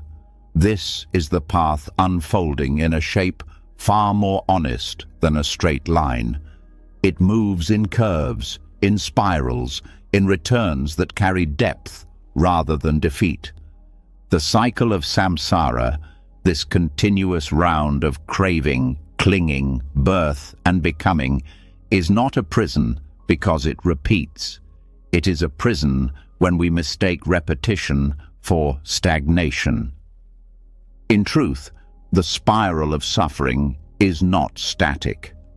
It loops, but it doesn't return to the same place. Each encounter with pain is not the same as the last. If awareness has grown, then what feels like relapse may actually be renewal from another angle. A deeper layer, a subtler thread now exposed to light. Growth does not mean we never feel overwhelmed again. It means that when we do, we see it more clearly. We recover more consciously. We ask better questions. We fall, but with more grace. This is not regression. This is maturity disguised as repetition. Samsara is often misunderstood as something outside of us, a world of chaos and distraction pulling us away from peace. But the wheel of samsara turns inside the mind. Each moment of clinging, each attempt to avoid pain, each grasp for what is fleeting, these are the movements that keep the cycle alive. And yet, every return is also an opportunity. Each time we circle back to an old wound or pattern, we arrive with more wisdom than before. That is the spiral's secret. What makes this spiral different from a simple loop is awareness. Without awareness, we walk in circles. With awareness, we begin to spiral upward. The outer experience might look the same, but internally, the terrain is shifting. The same anger doesn't hold the same power. The same fear doesn't last as long. The same reaction is noticed sooner. These are not small things. They are signs of movement, subtle but real. Spiritual growth is not about removing all suffering. It is about reducing its hold, about shortening its stay, about loosening the belief that it defines us. Sometimes going backward is exactly what reveals how far we've come. The pain returns, but the relationship to it is not the same. The spiral reminds us that forward movement often includes familiar ground. This understanding can bring enormous relief.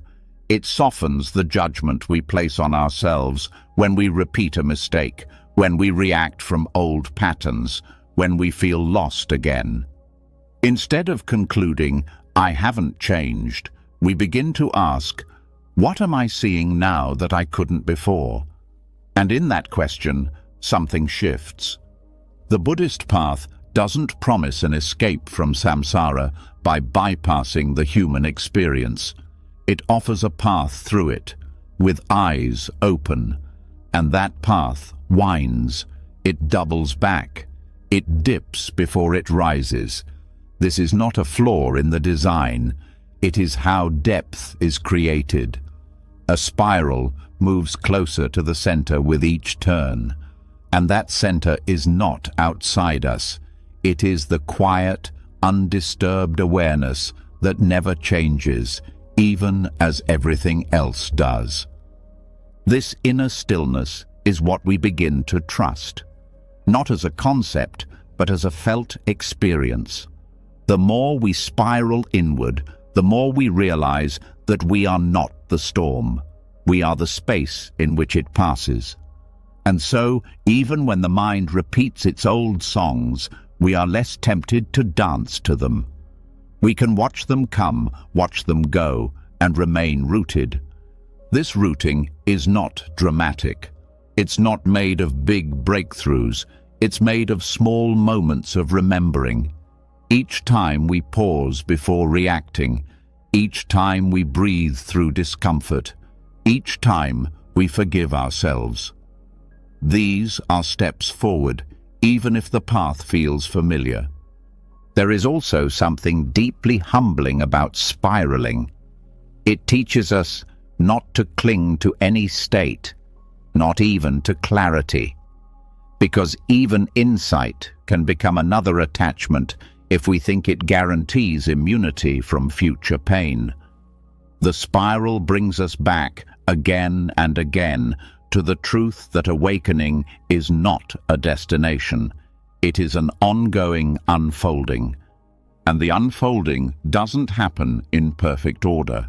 Sometimes we have to revisit the same pain many times, in many forms, before it fully releases. Sometimes what we thought was healed was only understood on one level, and a deeper layer now asks to be seen. This is not regression. This is refinement. Each return brings a new chance to meet suffering with more wisdom, not because we're trying to fix it, but because we're ready to see it more honestly. And that honesty, even when it hurts, is a gift. It means we're no longer pretending, we're no longer hiding, we're walking the path with our eyes wide open. In this way, samsara becomes not just a cycle of suffering, but a teacher. It repeats not to punish us, but to deepen our understanding. Like the seasons that return each year with new weather, new light, new textures, our internal seasons return as well, each time with more color, more detail, more insight. When we stop expecting ourselves to be finished, we begin to relax into the rhythm of growth. We learn to move with the spiral instead of resisting it. We begin to trust the process, not as something we control, but as something we commit to. We commit to showing up, to seeing clearly, to staying open even when the path bends unexpectedly. And this commitment is itself a form of liberation. It shifts our focus from perfection to presence, from arrival to awareness, from control to curiosity. The spiral doesn't require us to ascend without falling. It only asks that we continue walking with honesty. In the heart of every painful return lies the seed of transformation. The same pain seen with new eyes becomes a different experience. The spiral brings us back, not to where we started, but to a deeper version of the same lesson, and each time we return, we carry more light with us. This is how liberation unfolds, not in straight lines, but in spirals of understanding. Circles of learning that bring us ever closer to the quiet freedom already within. A freedom that cannot be broken by relapse, because it includes relapse. A freedom that does not fear repetition, because it trusts what is growing underneath it. And so we keep walking, we keep returning. Not because we are lost, but because we are spiraling home. Every return to suffering, when met with awareness, becomes a deeper invitation to understand. The spiral does not trap you. It reveals that growth is not about escape, but about presence. Each step, even the ones that feel backward, softens the ego and strengthens clarity. But even with that wisdom, the heart still longs for reassurance. We ask ourselves, is all this struggle worth it? Is there anything beautiful that comes from all this difficulty? Beneath that question lies the quiet hope that pain might have a purpose beyond itself. This is where the lotus speaks. In Buddhist tradition, the lotus is not a casual symbol. It is a living metaphor that embodies the entire path. It rises from thick, dark mud, not clean water, not pure air. Its beauty is inseparable from the dirt that surrounds it. And this image isn't about aesthetics. It points directly to the truth that awakening does not grow in spite of the mud, but because of it. The mud represents adversity, confusion, loss, and despair. It is not symbolic in a distant sense. It's your real life. The times when you felt unworthy, the moments you were cracked open by grief, the shame you carried silently, the anger you couldn't release, the fear you tried to bury. All of this is the ground in which the lotus roots itself. Not clean, not perfect, but full of richness, full of nutrients, full of what is required to grow. What allows the lotus to bloom is not denial of the mud, but its full contact with it. The roots do not reject the mud, they draw strength from it. In the same way, your growth does not come from avoiding pain. It comes from being willing to feel it fully and to remain grounded in it without letting it define your essence. Spiritual purity, in this light, is not about innocence or detachment. It is about integrity. It is about living close to the truth of your experience without pretending to be somewhere you are not. It is the kind of clarity that comes from facing your own suffering with honesty and not turning away. This grounded presence is not built in moments of ease, but in moments when everything feels uncertain and you stay anyway. The lotus is also a symbol of transformation. Mud is not transformed by effort alone. It is transformed through time, through light, through stillness. Similarly, your inner work cannot be rushed. The pain you carry is not a sign of failure. It is a process unfolding in layers. Some parts heal quickly, others take years. But none of it is wasted. Every part of the process contributes to what you're becoming. To sit in the mud consciously is to practice radical acceptance. Not resignation, not defeat. Acceptance means seeing clearly what is here and choosing not to abandon yourself.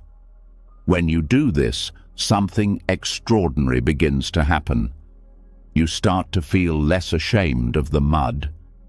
You begin to trust its role in your growth. And this changes everything. You no longer wish your past away.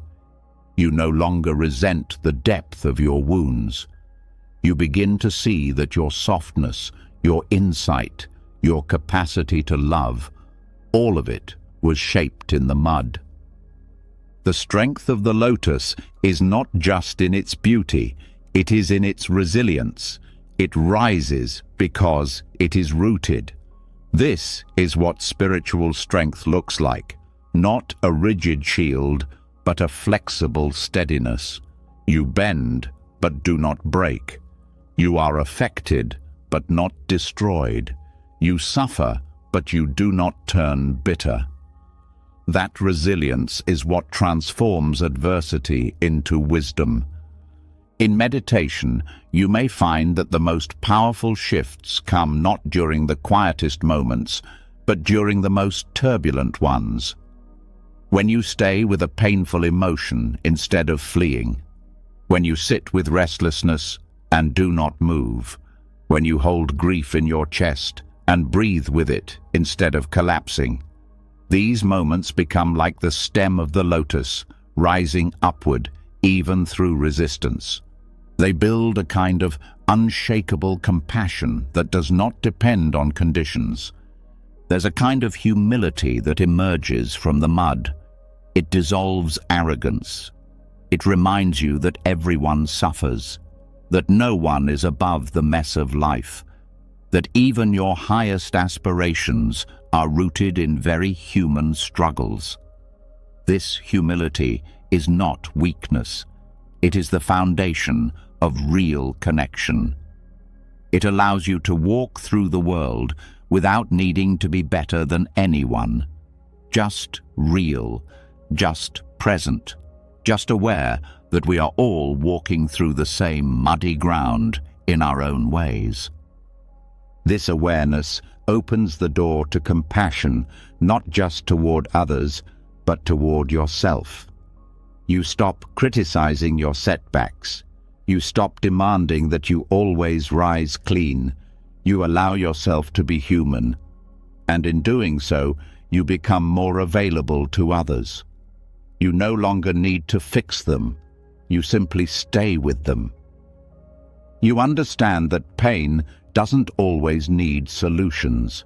Sometimes it just needs presence. That's something the lotus teaches too. It does not rush its growth. It simply exists fully in every stage of becoming. There's also a powerful teaching here about timing. The lotus does not bloom when we want it to. It blooms when the conditions are right. This reminds us to be patient with our process. Just because something isn't visible yet doesn't mean it isn't happening. Much of the most important growth is invisible, happening underground, in silence, in stillness. Trusting this brings a deeper kind of faith, not in an outcome, but in the process itself.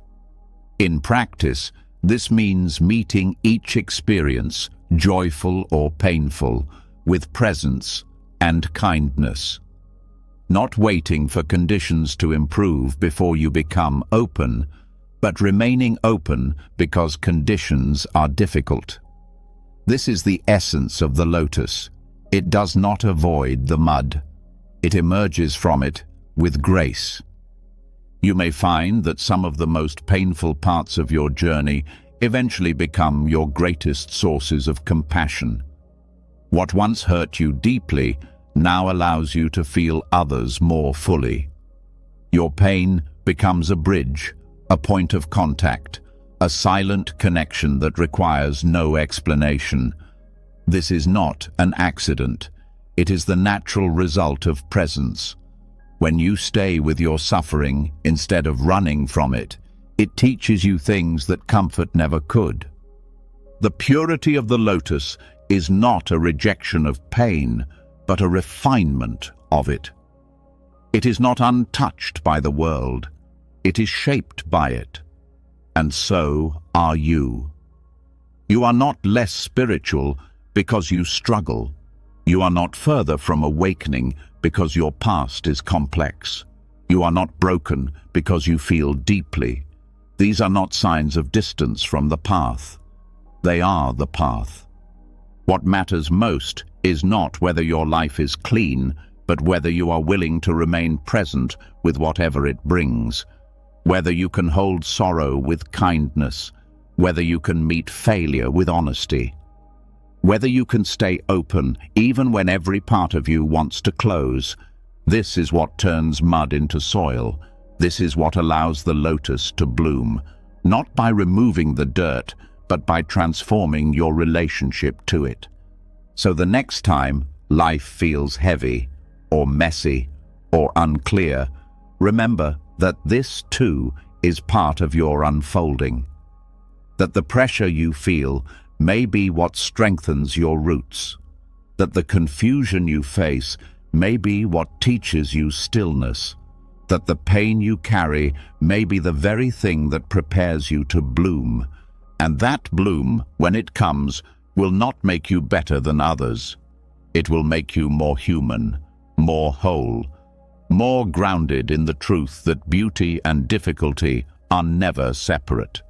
They grow together, just like the lotus and the mud. The lotus shows us how purity can rise from hardship, how clarity can bloom from within confusion. But there's one truth that underlies all spiritual growth, one that humbles every part of the human journey and cuts through illusion more sharply than any teaching. It is the truth we resist the most, and yet the one that holds the greatest potential to wake us up fully. That truth is impermanence, seen in its most undeniable form: death. We don't talk about death because we fear what it takes from us. We avoid it because it reminds us of our limits. Yet the teachings of the Buddha turn this exact fear into a gateway. Maranasati, or death awareness, is not a dark or morbid practice. It is one of the most profound tools for liberation. It asks us not to obsess over endings, but to live with a clearer understanding of what truly matters. When we meditate on death, we don't increase fear, we reduce it, because fear thrives in what we avoid. When we turn toward death instead of away, something powerful happens. We begin to see that loss is not the exception in life. It is the nature of life. Everything we know, everyone we love, even our own breath, is temporary. But this truth, when fully held, doesn't shrink us. It expands us. It deepens how we love, how we serve, how we show up right now. Maranasati begins with facing the simple fact: death is certain. The time of death is uncertain. We can ignore this fact for years, but it doesn't stop it from being true. Bringing this truth into awareness isn't meant to depress us. It's meant to cut through distractions. All the things we worry about, status, perfection, minor annoyances, begin to fall away when seen through the lens of mortality. What remains is a stripped-down clarity, a direct sense of what is meaningful. This clarity is not intellectual. It is felt in the body. It becomes real when we sit with the idea of our own end, not as a concept, but as something that could arrive at any time. That urgency does not cause panic. It brings presence. It shifts our attention to this moment, this breath, this opportunity to be kind, to forgive, to let go. Practicing Maranasati doesn't require a special ritual. It begins by reflecting daily on the truth that life is fleeting. Each time you wake up, you remind yourself that this day is not guaranteed to repeat. Each time you eat, you recognize the gift of nourishment. Each time you speak, you consider the impact of your words. Death contemplation turns routine into sacred awareness. This presence affects how we deal with suffering. Loss doesn't feel like a mistake. It feels like part of the rhythm. We stop asking, "Why did this happen to me?" and begin to understand that nothing was ever meant to last. This understanding doesn't make grief disappear, but it makes it more bearable. We grieve with wisdom, not just resistance. We feel sadness, but without the added suffering of believing that impermanence is wrong. Death awareness also reshapes how we relate to others. Knowing we don't have unlimited time makes us more patient, more honest, more tender. We no longer put off the important conversations. We stop holding grudges that weigh down the heart. We become more generous, not because we're trying to be good, but because we realize how short the window of giving truly is. Even our ambitions shift. When we stop pretending we'll live forever, we begin to ask different questions. Not, what do I want to achieve? But, what do I want to give? Not, how do I get more? But, how do I live with purpose? These questions don't come from pressure. They come from alignment with truth. Maranasati is also deeply grounding. When fear arises, death awareness gives it context. We realize that many of our fears are based on trying to protect what we cannot ultimately keep. We fear failure, rejection, loss, because we think they take something from us. But when we remember that everything is already passing, those fears soften. We see that our task is not to preserve life, but to participate in it fully while we're here. This doesn't mean we become careless. It means we become sincere. We care more deeply. We speak more directly. We waste less time. And this creates a very different kind of life. A life rooted in reality, not in illusion. A life that is both tender and powerful. Meditating on death also reduces self-centeredness.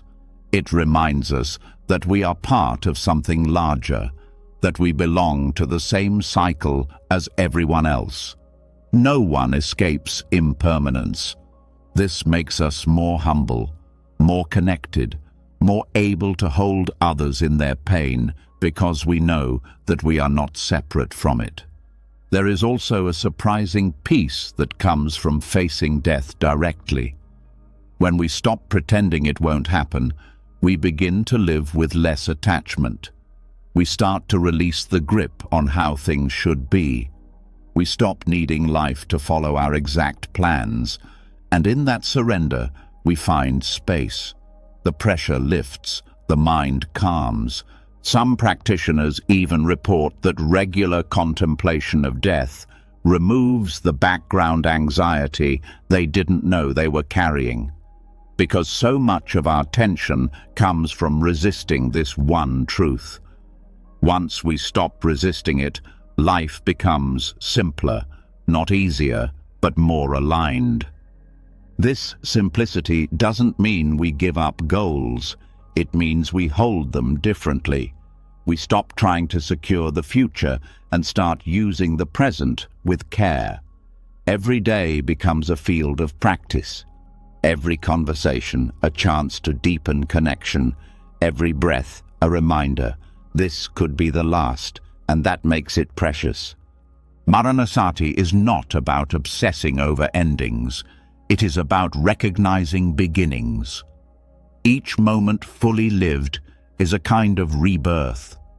Each time we turn toward the truth, we are born into greater honesty, greater compassion, greater peace. This practice also brings depth to spiritual growth. When you remember your own death, you stop comparing yourself to others. You stop needing to prove anything. You become more inwardly free. You practice not to become special, but to become clear, to live in alignment with what is real. And in this clarity, something powerful emerges. Gratitude. Gratitude not as an emotion, but as a way of seeing. You begin to recognize that every ordinary moment is a gift, that your ability to breathe, to move, to love, none of it is promised, all of it is borrowed. And when you see this, you treat life with more respect. You also become more courageous, not fearless, but willing. You are no longer paralyzed by what might happen because you've already looked at the final outcome. You've made peace with it. And from that peace, action becomes more natural. You take risks that matter. You speak the truth even when it's hard. You live from your values, not your fears. Even in the face of loss, death awareness helps you stay grounded. You may still feel sorrow, but it doesn't overwhelm you. You understand that grief is the price of love. that letting go is not the end of connection, that remembrance is its own form of presence. In time, the practice of Maranasati becomes more than a meditation. It becomes a way of being. You live in a state of quiet readiness, not waiting for death, but not denying it. And this readiness brings a unique joy. Not the joy of distraction, but the joy of knowing you are awake. You are here. You are using your life well. This is the transformation death contemplation offers. Not morbid thinking, not cold detachment, but full engagement with what is real. A love for life that doesn't depend on its permanence. A strength that grows from honesty. A heart that does not fear the end because it knows how to live the middle with grace. This is what Maranasati gives you. Not protection from death, but liberation from the fear of it. Not escape from grief, but the strength to walk through it. Not a guarantee of peace, but the clarity to choose it moment by moment. And that choice, to live fully aware of the impermanent nature of all things, is the beginning of true freedom. When we reflect on death with presence, something softens in the way we relate to life. We begin to understand that nothing we experience truly belongs to us, that all things arise and pass in the great unfolding of conditions. From this space of humility, a new awareness begins to grow, one that sees beyond the boundary of self. We start to notice that our joy is not only ours, and our pain is not only ours. Everything we feel, everything we carry, is woven into something larger. This is where the teaching of interbeing opens a deeper layer of truth. Thich Nhat Hanh used the word interbeing to describe the reality that nothing exists in isolation. Every person, every leaf, every breath is connected to everything else. The cloud becomes the rain becomes the tea becomes the conversation, and the conversation becomes understanding. We do not exist separately. We arise in relationship. And nowhere is this more clear than in the realm of suffering. To suffer is often seen as a private experience. We retreat into ourselves when we're hurt. We feel alone in our grief, misunderstood in our fear, isolated in our pain. But when we begin to understand interbeing, we see that suffering is not a solitary burden, it is shared. Not in a way that adds weight, but in a way that creates depth. What hurts in you is felt somewhere in me. What breaks in one part of the world echoes through all others. This is not metaphor, it is truth. Empathic suffering is what happens when we become aware of this connection. It is not taking on others' pain as our own, nor is it drowning in sorrow. It is allowing the boundaries between self and other to soften, so that compassion can move freely. It is the understanding that when another being suffers, that suffering touches us, if we are awake enough to feel it. This awareness does not lead to helplessness, it leads to caring. When we recognize that we are not separate, we begin to live more gently. We see the pain in someone's eyes, and we listen more closely. We feel the tension in a room, and we offer our calm. We hear a story of injustice, and we respond, not from guilt or anger, but from connection. Because it is no longer their suffering, it is our world.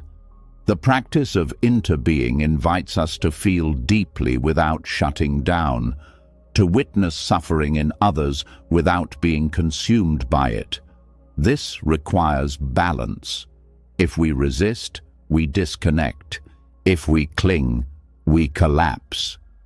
But if we stay open, we begin to feel the pulse of shared humanity that runs beneath all the stories. That pulse is where healing begins, not through fixing others, but through recognizing ourselves in them. Thich Nhat Hanh often spoke about seeing the garbage in the flower and the flower in the garbage. This is the essence of interbeing. There is no pure self or pure other. There is only the dance of causes and conditions. This means that when we judge someone, we are judging a reflection of something that lives in us. When we forgive someone, we are freeing ourselves as well. Empathy becomes a form of insight. It shows us where we are still holding on, where we are still afraid, where we are still human. To grow through the pain of others is to allow their suffering to open your heart, not out of duty, but out of understanding. This might happen when you sit with a friend who is grieving and realize you don't need to say anything. Just being there is enough. It might happen when you read about people suffering across the world and feel moved to act, not from outrage alone, but from the recognition that their lives are part of yours. This kind of awareness does not drain you. It nourishes you, because it reconnects you to what matters. When you stop living in separation, you stop trying to build your happiness on top of others' pain. You stop pretending you can be free while others are not.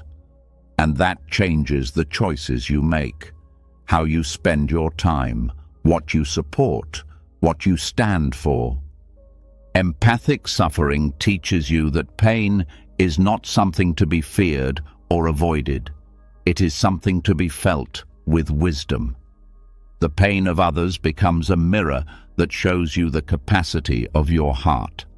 And sometimes that pain breaks you open, but in the best way. It breaks the shell of indifference, the shell of apathy. It reveals the raw truth that love always includes some risk. This is not weakness, it is spiritual courage. The courage to stay present with suffering that is not your own. The courage to not turn away. The courage to keep your heart soft in a world that often rewards hardness. Interbeing also dissolves the illusion that we must carry our burdens alone. When we suffer, we often believe no one else could understand. But when we open to others, we see that our pain is echoed in different forms all around us. The details may differ, but the essence is shared. Loss, fear, longing, joy, these move through us all, and when we allow ourselves to be seen, something shifts. The pain becomes lighter, not because it's gone, but because it is no longer isolated. This is why community matters on the path. Not just as a support system, but as a mirror. Others reflect back to us our blind spots, our growth, our courage. In Sangha, in friendship, in shared practice, we learn that awakening is not an individual achievement. It is a collective unfolding. We rise together. And this collective view helps us move from awareness into action. When we understand that suffering is shared, we are called to respond, not with frantic solutions, but with steady compassion. We see where systems cause harm, and we work to change them. We see where healing is needed, and we offer what we can. Our practice becomes embodied, not just on the cushion, but in the way we live. Thich Nhat Hanh taught that peace is not something you find at the end of your journey. It is something you cultivate in every step, in every breath, in every interaction, And the more we see ourselves in others, the more we realize that every act of kindness is an act of healing the whole. This does not mean taking on every burden. It means acting from interconnection. It means knowing that your clarity supports others' clarity. Your peace supports others' peace. Your healing supports the collective. Empathic suffering can also transform the way we view those who harm. When we see even perpetrators of harm as caught in their own suffering, we stop dehumanizing them. This doesn't mean we condone their actions. It means we refuse to hate. We see that their violence often comes from confusion, trauma, fear, and we hold space for the possibility of their transformation, even if we still set boundaries. This view is not naive. It is deeply rooted in wisdom. It understands that healing systems requires healing people, that justice includes compassion, that lasting change cannot be built on separation.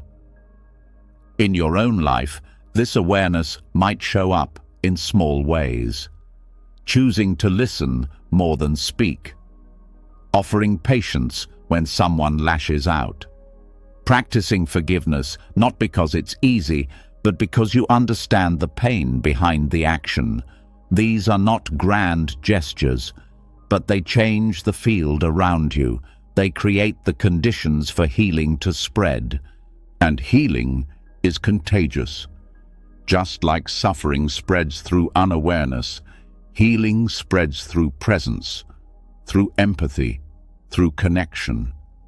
You don't need to fix the world. You only need to stay connected to it, to feel it, to let it shape your choices. This is the heart of interbeing, a life not lived in isolation, but in response.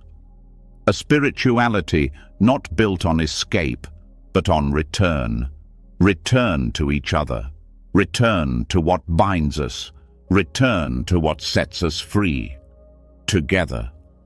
When the illusion of separateness dissolves through interbeing, and the pain of others becomes a mirror instead of a wall, a subtle but powerful shift begins to take place. You stop relating to suffering as something happening outside you, or even to you. Instead, you begin to see it as something happening through you, a part of life moving through consciousness, calling not for retreat, but for awakening. From this space, the question that once echoed in pain, "Why me?" begins to fade. It is replaced by a deeper inquiry. What now? That question, born not from despair but from presence, marks the beginning of what the Buddha called right view. Right view is the first step of the Noble Eightfold Path. It's not just about what you believe. It's about how you see, how you interpret your experience, how you relate to the truth of your life. And nowhere is right view more needed than in how we meet suffering. Because suffering is inevitable, but how we meet it, how we frame it, respond to it, learn from it, is what determines whether it becomes our prison or our path. Right view doesn't ask you to deny your pain. It asks you to examine how you understand it. Most of us are conditioned to see suffering as a form of punishment, as something unfair or personal. We carry a hidden belief that things should go a certain way, and when they don't, we conclude that life has betrayed us, or that we are somehow defective. This is the lens of victimhood. And while the pain in that view is real, the story around it keeps us stuck. From a Buddhist perspective, right view gently invites us to let go of that narrative. It shows us that suffering is not unique to us. It is part of the universal condition. This shift from personalization to universality is not cold, it's freeing. It allows us to stop taking suffering as a reflection of our worth, and instead begin seeing it as a reflection of causes and conditions. Things arise, things fall away, and through it all, we have the capacity to awaken. This shift doesn't mean we avoid feeling. It means we stop getting entangled in the added suffering of "this shouldn't be happening." Right view helps us see clearly. This is happening. And that clarity becomes the ground from which wise response grows. Instead of being paralyzed by pain, we begin to explore it. To ask, what is this moment asking of me? What needs to be seen, to be released, to be accepted? In this light, suffering becomes information. It reveals attachment, expectation, fear. It shows us where we are still clinging, and once we see that, the work becomes internal. Not trying to control the outer world, but transforming our inner relationship with it. Right view also helps us distinguish between pain and identity. It says, you may be hurting, but you are not broken. This is passing through you, not defining you. That understanding can be life-changing. It gives you permission to feel without collapsing into the feeling. It opens space between the event and the story about the event. And in that space, choice returns. When you adopt right view, you begin to ask different questions.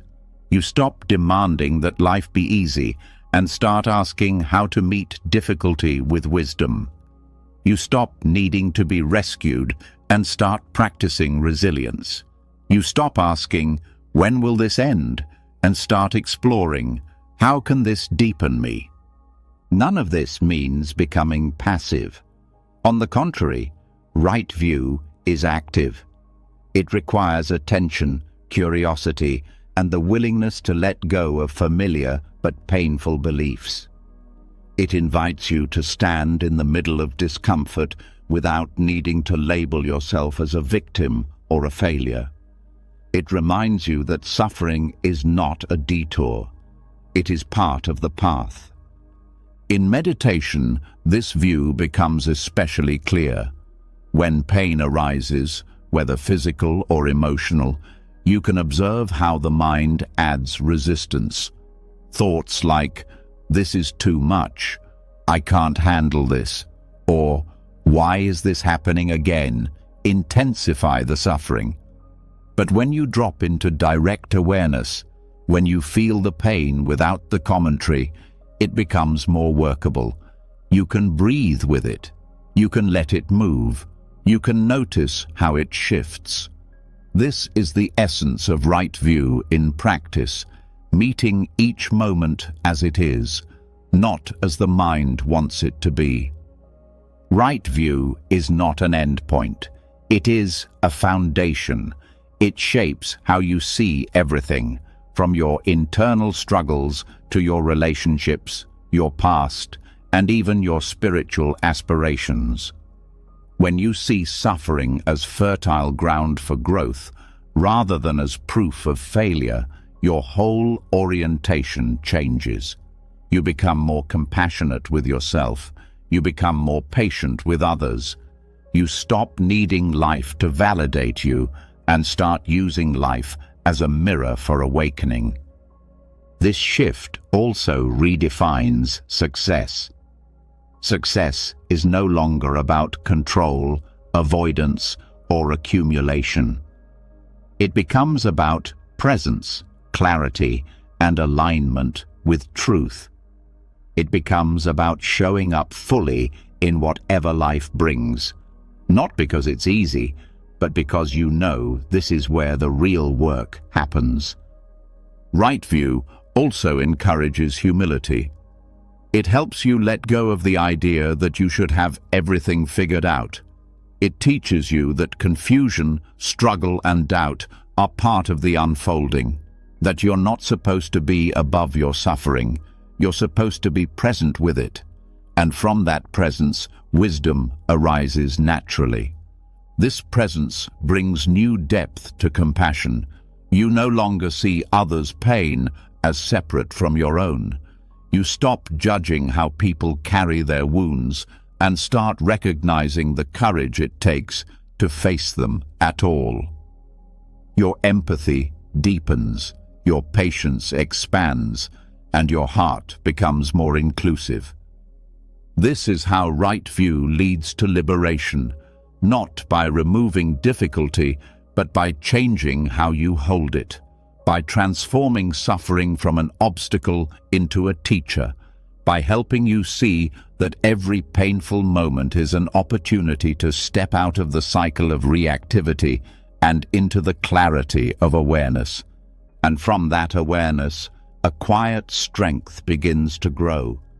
The kind of strength that doesn't come from having all the answers, but from staying honest in the unknown. The kind of strength that meets change with flexibility, that holds grief without losing joy, that walks through fear without closing the heart. In the end, right view is not a belief. It is a way of seeing, a way of living, a commitment to truth, to presence, to depth. It asks nothing more than your attention. It requires nothing more than your willingness to look again, to see suffering not as a trap, but as an invitation.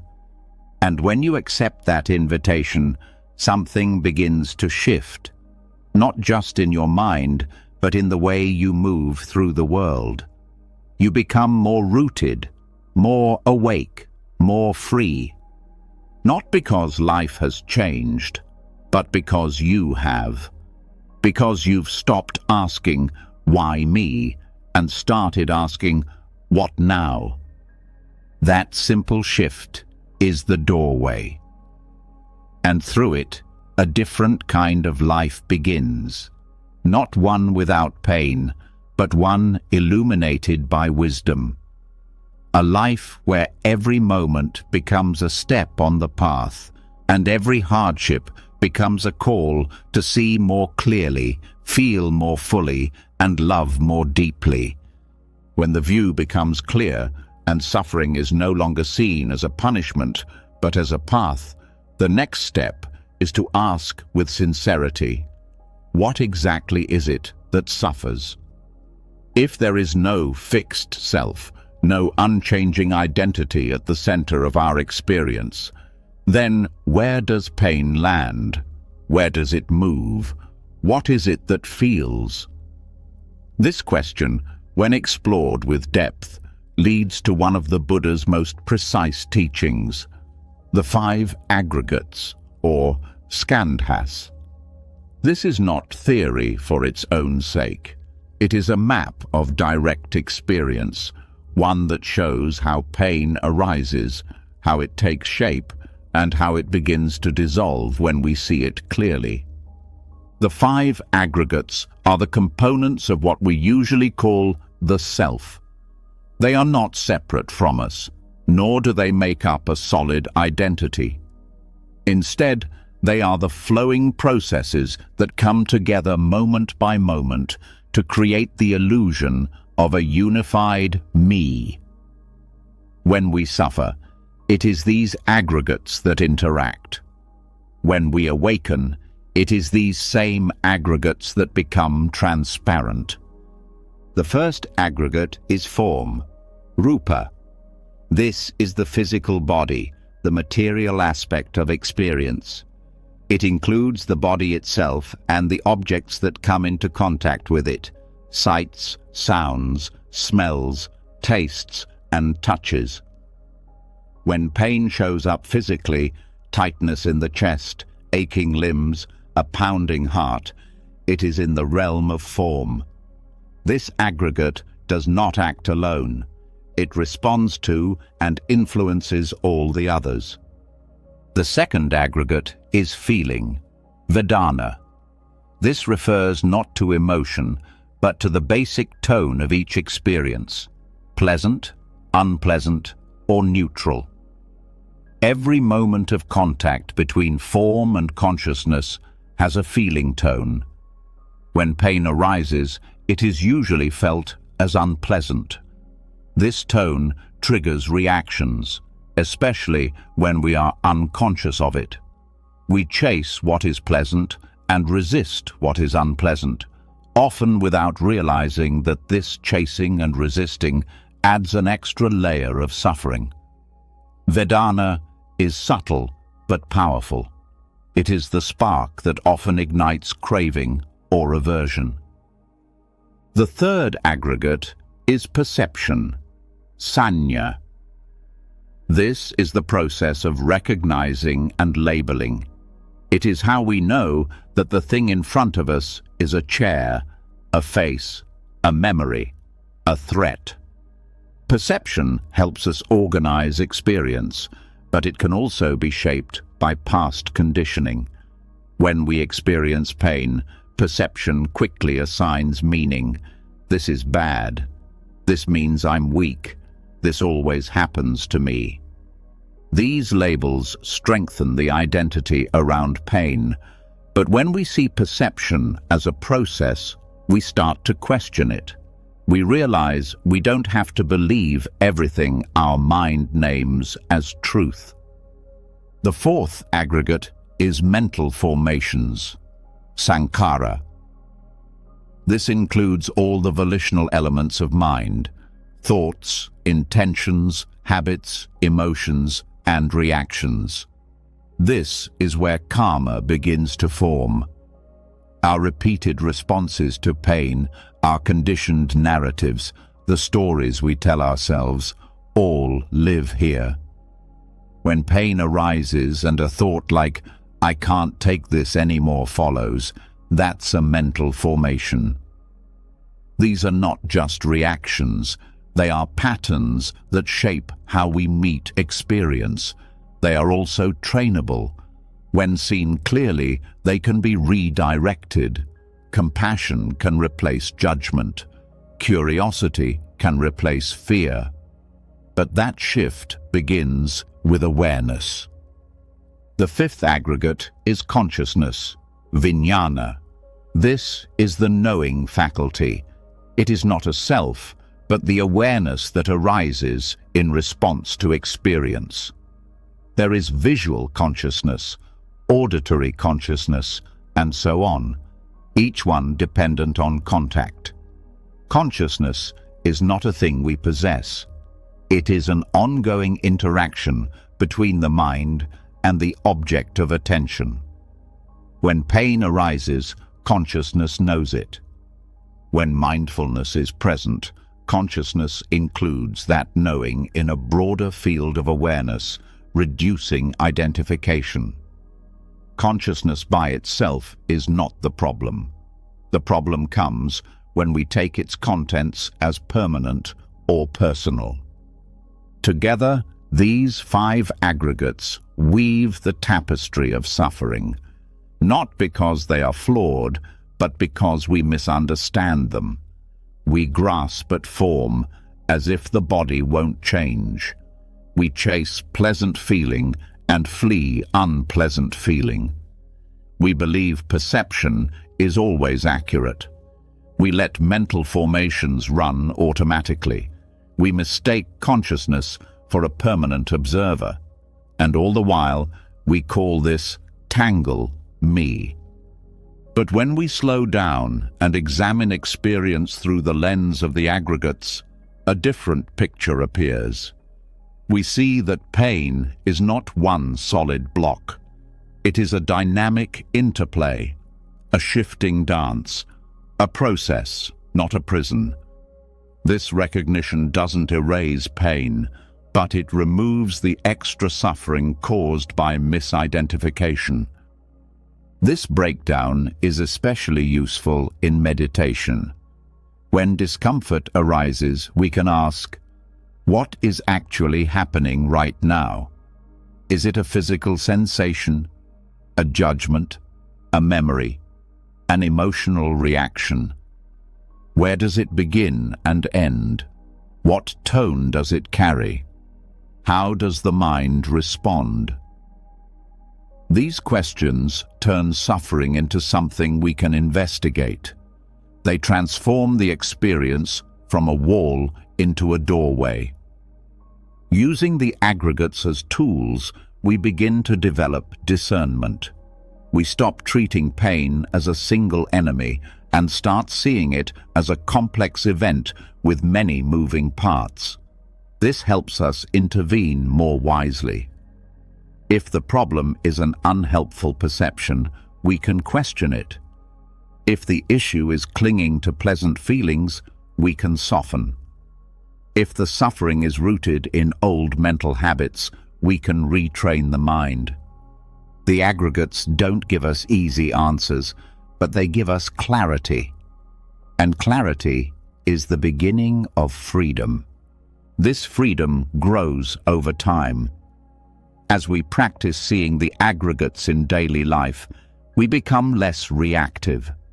We begin to notice that some experiences are just passing sensations. Others are emotional echoes. Some are memories pretending to be current truths. All are part of a flowing system, not evidence of a fixed self. This view also helps us develop compassion. When we see that others are caught in the same play of aggregates, we stop judging them so harshly. We understand that their anger, fear, or confusion is not their essence. It is a temporary arrangement of conditions. This doesn't excuse harmful behavior, but it allows us to meet others with empathy instead of blame. The aggregates also point us toward impermanence. Each component arises and fades, influenced by internal and external factors. There is no stable core holding it all together. What we call identity is a moving target. This insight can feel unsettling at first, but over time it becomes liberating. If there is no solid self, then we don't have to protect one. We can relate to experience more lightly, more openly, more skillfully. In the context of suffering, this understanding reduces fear. Pain no longer feels like an attack on who we are. It is simply a ripple in the system, sometimes sharp, sometimes dull, but always changing. And because it changes, it can be met, held, transformed.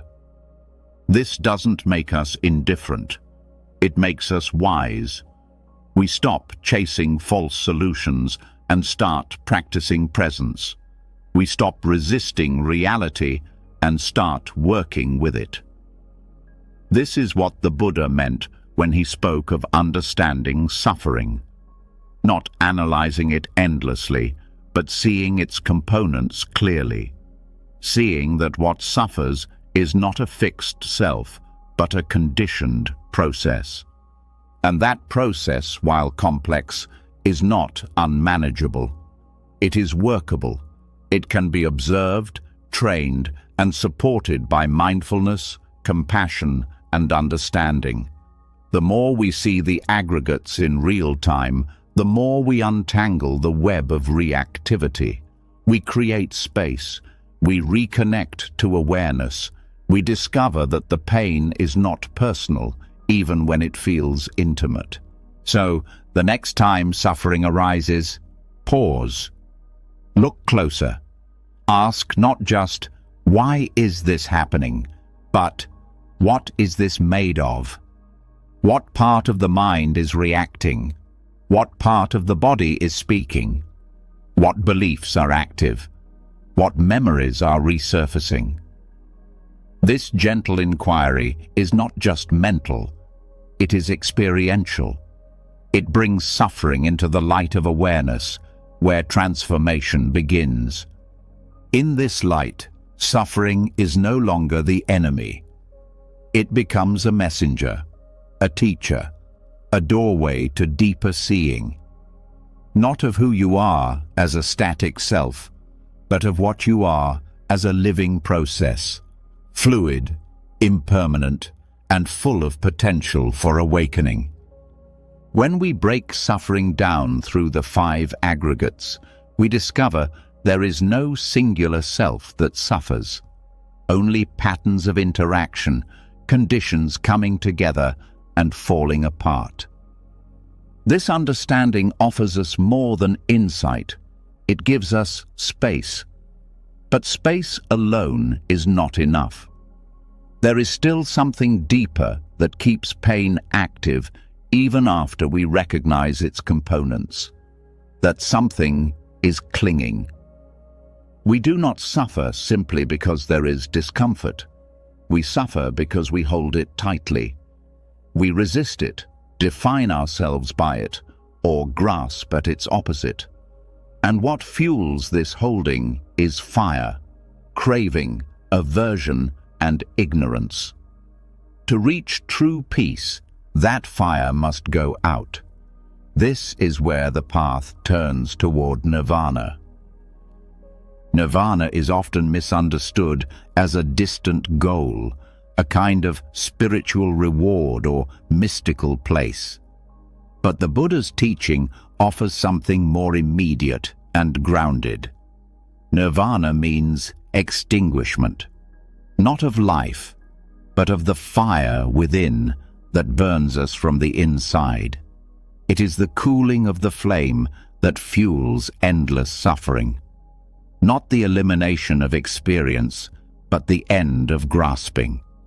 This fire expresses itself through 3 poisons: greed, hatred, and delusion.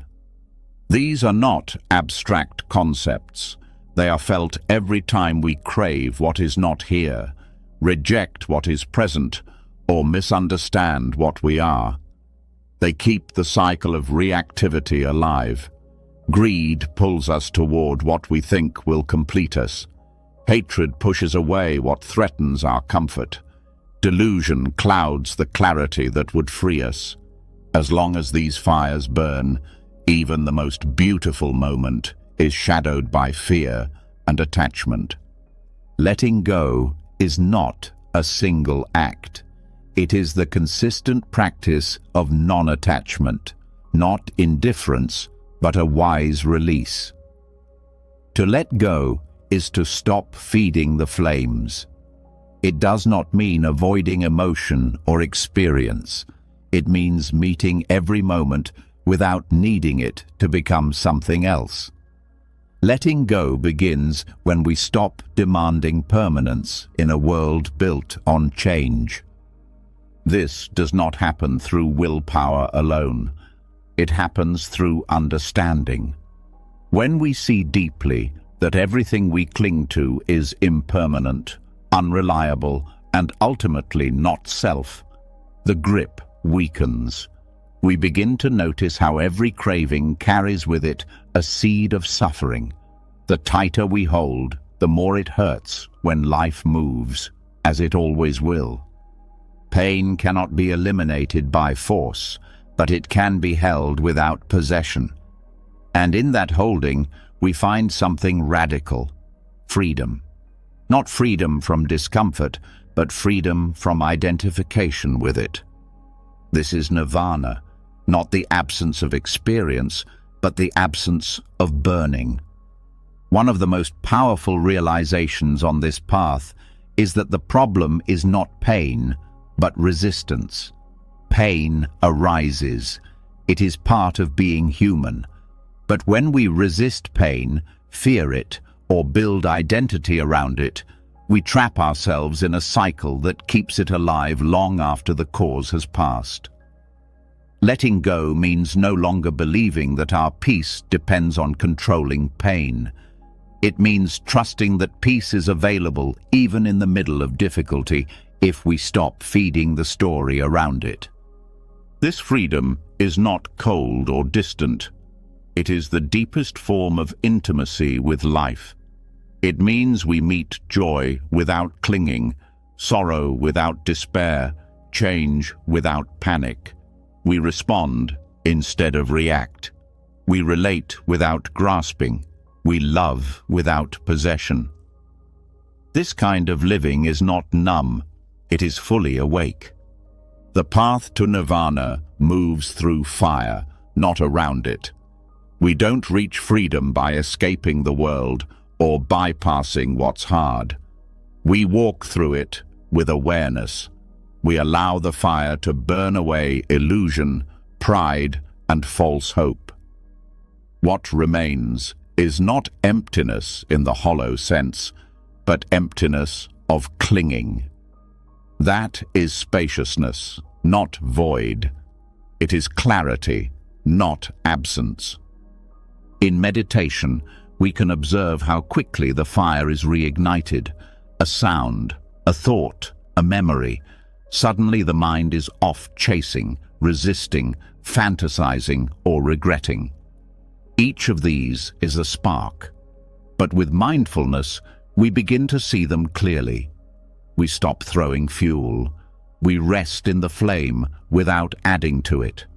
Over time, the fire cools, and in that cooling, the nervous system settles. The mind becomes still. This is not because the world has changed, but because we have stopped fighting it. This surrender is not collapse. It is wisdom. It knows the difference between control and care, between effort and struggle. Letting go becomes a daily practice, moment by moment. It is not dramatic. It is steady. We let go of the need to be right, the need to be seen a certain way, the need to control outcomes. And each time we do, something tight inside loosens. Nirvana is not found in some future moment. It is tasted each time we release the impulse to grasp. Each time we meet life without demanding it comfort us. Each time we bow to impermanence with grace rather than resistance. These are the small extinguishments that prepare us for the great one, not death, but the death of illusion. Letting go does not mean losing connection. It means relating more honestly. When we stop needing things to be fixed, we start loving them as they are. This applies to people, to emotions, to our own inner world. And this kind of love is free from clinging. It is love that does not burn. Many fear letting go because they confuse it with indifference. But the opposite is true. Clinging is what blocks intimacy. It comes from fear, not connection. Letting go allows us to be truly present, to see others without projecting onto them, to listen without needing to control what we hear, to feel without building walls around feeling. Letting go also means releasing identities. We cling to roles, to stories, to old versions of ourselves that no longer serve. And the more tightly we hold them, the more trapped we feel. When we let go of needing to be someone specific, we allow life to move through us freely. We become adaptable, resilient, at peace in the face of change. This transformation does not happen overnight. It is cultivated through practice, through patience, through repeated moments of turning inward and releasing the next layer. Sometimes it feels like burning, because it is.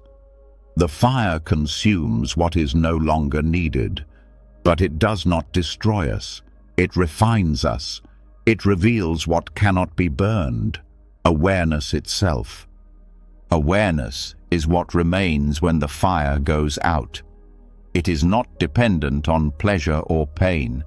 It is not bound by identity.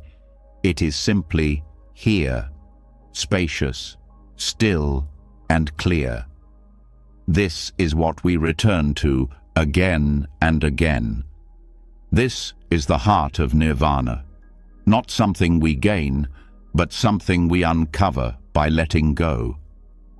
This letting go is not passive. It requires courage. To release what we've clung to for safety, to face what we've avoided, to soften where we've built armor, and it is ongoing. There is no final moment of complete letting go. There is only this moment, this breath, this chance to loosen the grip a little more. We begin to see that the more we let go, the more we gain, not in possessions, but in presence, not in certainty, but in freedom. The mind no longer needs to chase peace. It becomes peace. Not because it has conquered life, but because it has surrendered to it. And this surrender is the most powerful act we can make. It is not the end of the path. It is the path itself, the path of burning through illusion and stepping into a life that no longer depends on anything staying the same. In the quiet after the fire, there is no need for control, no craving for permanence, no fear of loss. There is just this, a stillness that holds everything, a clarity that needs nothing, a freedom that is already here, waiting to be remembered. Letting go cools the fires of suffering, but the practice of release is not only a matter of the mind. It lives in the body too. It moves with breath, with step, with grounded rhythm. Awareness doesn't only happen on the cushion or in silent meditation. It is embodied, lived, and carried with us. When the storms of life return, the body becomes the first place where suffering is felt. But it can also become the place where presence returns. When thoughts feel overwhelming and emotions cloud perception, one of the most effective and accessible tools we have is mindful walking. Mindful walking is not a technique for escaping pain. It is a way of anchoring ourselves in the middle of it. Rather than being swept away by mental activity, we allow the body to ground our awareness. The steps become our focus. Each movement, each placement of the foot becomes a bridge between attention and aliveness. In this simplicity, we rediscover what it means to stay with what is real. Walking meditation invites us to reconnect with the present without needing to fix or solve anything. There is no goal but to be fully here, not in the past, where regret pulls us, not in the future, where fear waits, but in this step, this breath, this moment.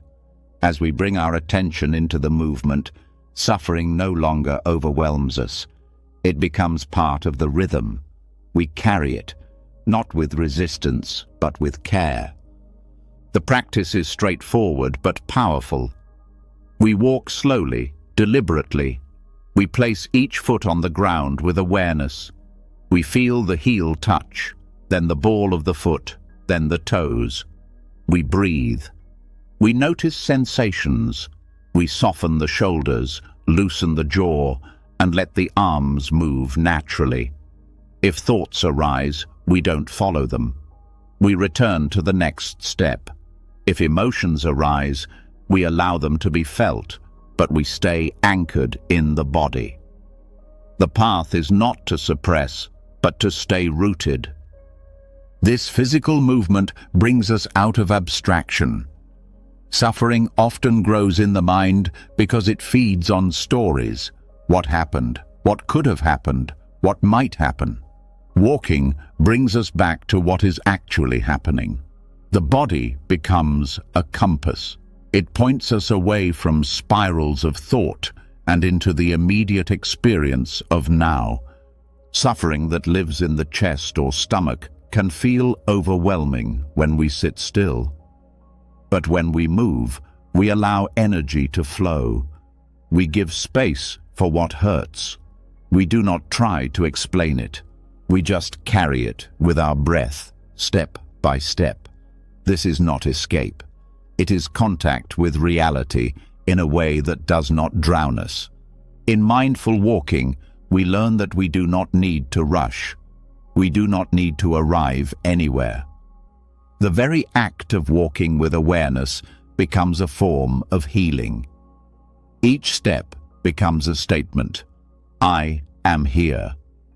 That presence, when repeated again and again, becomes stronger than the chaos of the mind. This kind of walking is especially helpful when the heart feels heavy. When sadness, grief, or anger arise, and we cannot find the words to process them, we walk. We let the body speak. We give ourselves space to move without pressure, without judgment. The earth holds us. The breath reminds us that we are alive, and in this aliveness, we begin to remember that we are more than our pain. Walking mindfully also cultivates patience. It slows the pace of modern life. It interrupts the urgency that suffering often brings. In walking slowly, we learn to observe.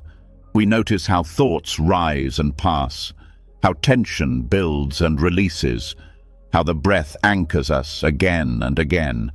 The world moves fast, but we do not have to. We reclaim our time, our body, our presence. When practiced regularly, mindful walking deepens our awareness in daily life.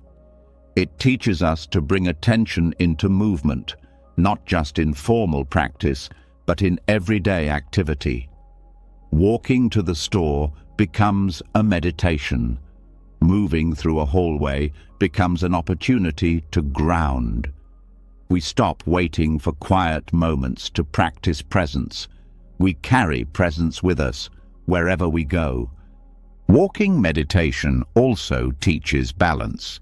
We learn to be with suffering without being consumed by it. The rhythm of the steps mirrors the rhythm of life.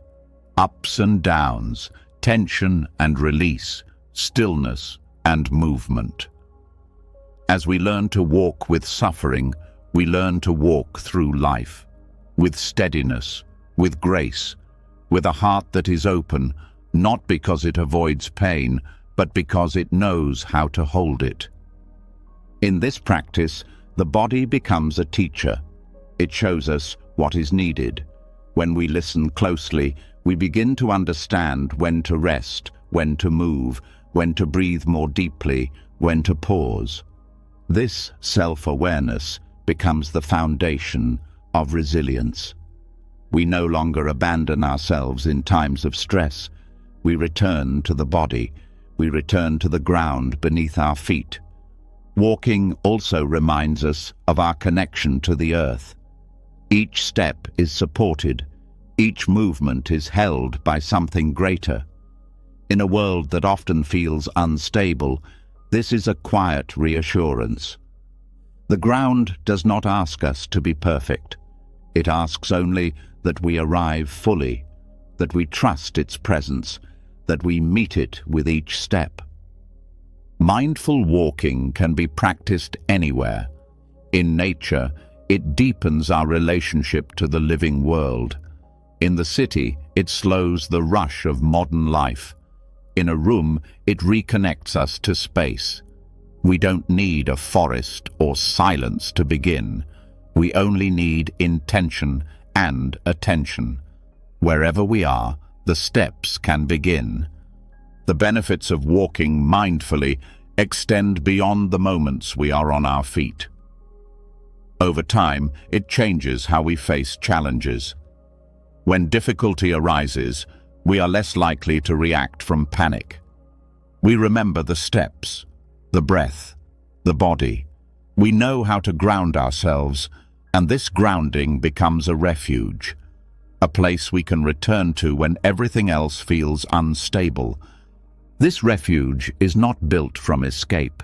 It is built from presence, from walking through pain, not around it, from allowing the body to carry what the mind cannot hold alone. In each step, we remind ourselves that we are not powerless, we are not lost, we are walking, consciously, courageously, compassionately. Even in the most painful moments, there is still breath, still movement, still the choice to return. This is the power of mindful walking. It does not require us to feel better. It does not require understanding. It simply invites us to walk, to breathe, to stay close to our experience. And in that closeness, something softens, something settles, something opens. Mindful walking through suffering is not a cure. It is a path.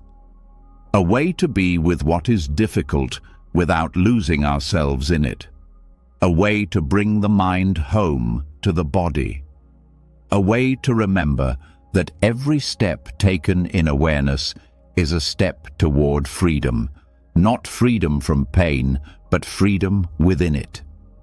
This practice invites us back to simplicity, back to breath, back to the ground, back to the body that has always been here, waiting patiently for our return. We walk not to arrive at a destination, but to arrive in ourselves, to remember that presence is always one step away, one breath away, always here, waiting to be reclaimed. As each mindful step returns us to the body and anchors us in the now, we begin to recognize that the most difficult moments are not always physical. Often, it is the emotional undercurrent, the quiet inner storms that pull us off center. And even when the body is still and the breath is calm, the mind still flares with stories, memories, and reactions. When we pay attention closely, we begin to see a pattern. Suffering is rarely random.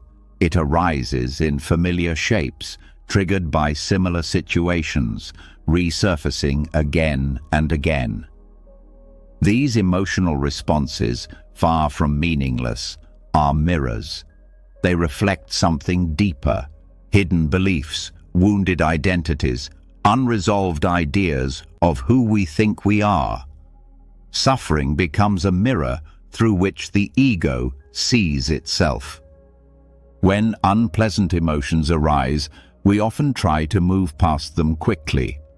Anger, jealousy, shame, resentment, each one brings discomfort, so we push it aside, act it out, or numb ourselves to it.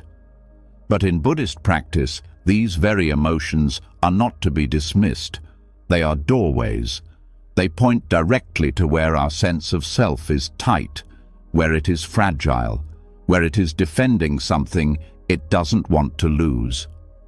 If we meet these emotions with honest inquiry instead of resistance, they show us what the ego is holding on to. The ego is not an enemy. It is a structure built from experience, trying to protect us. It forms around wounds, hopes, fears, and expectations. But because it operates from habit, not awareness, it becomes rigid.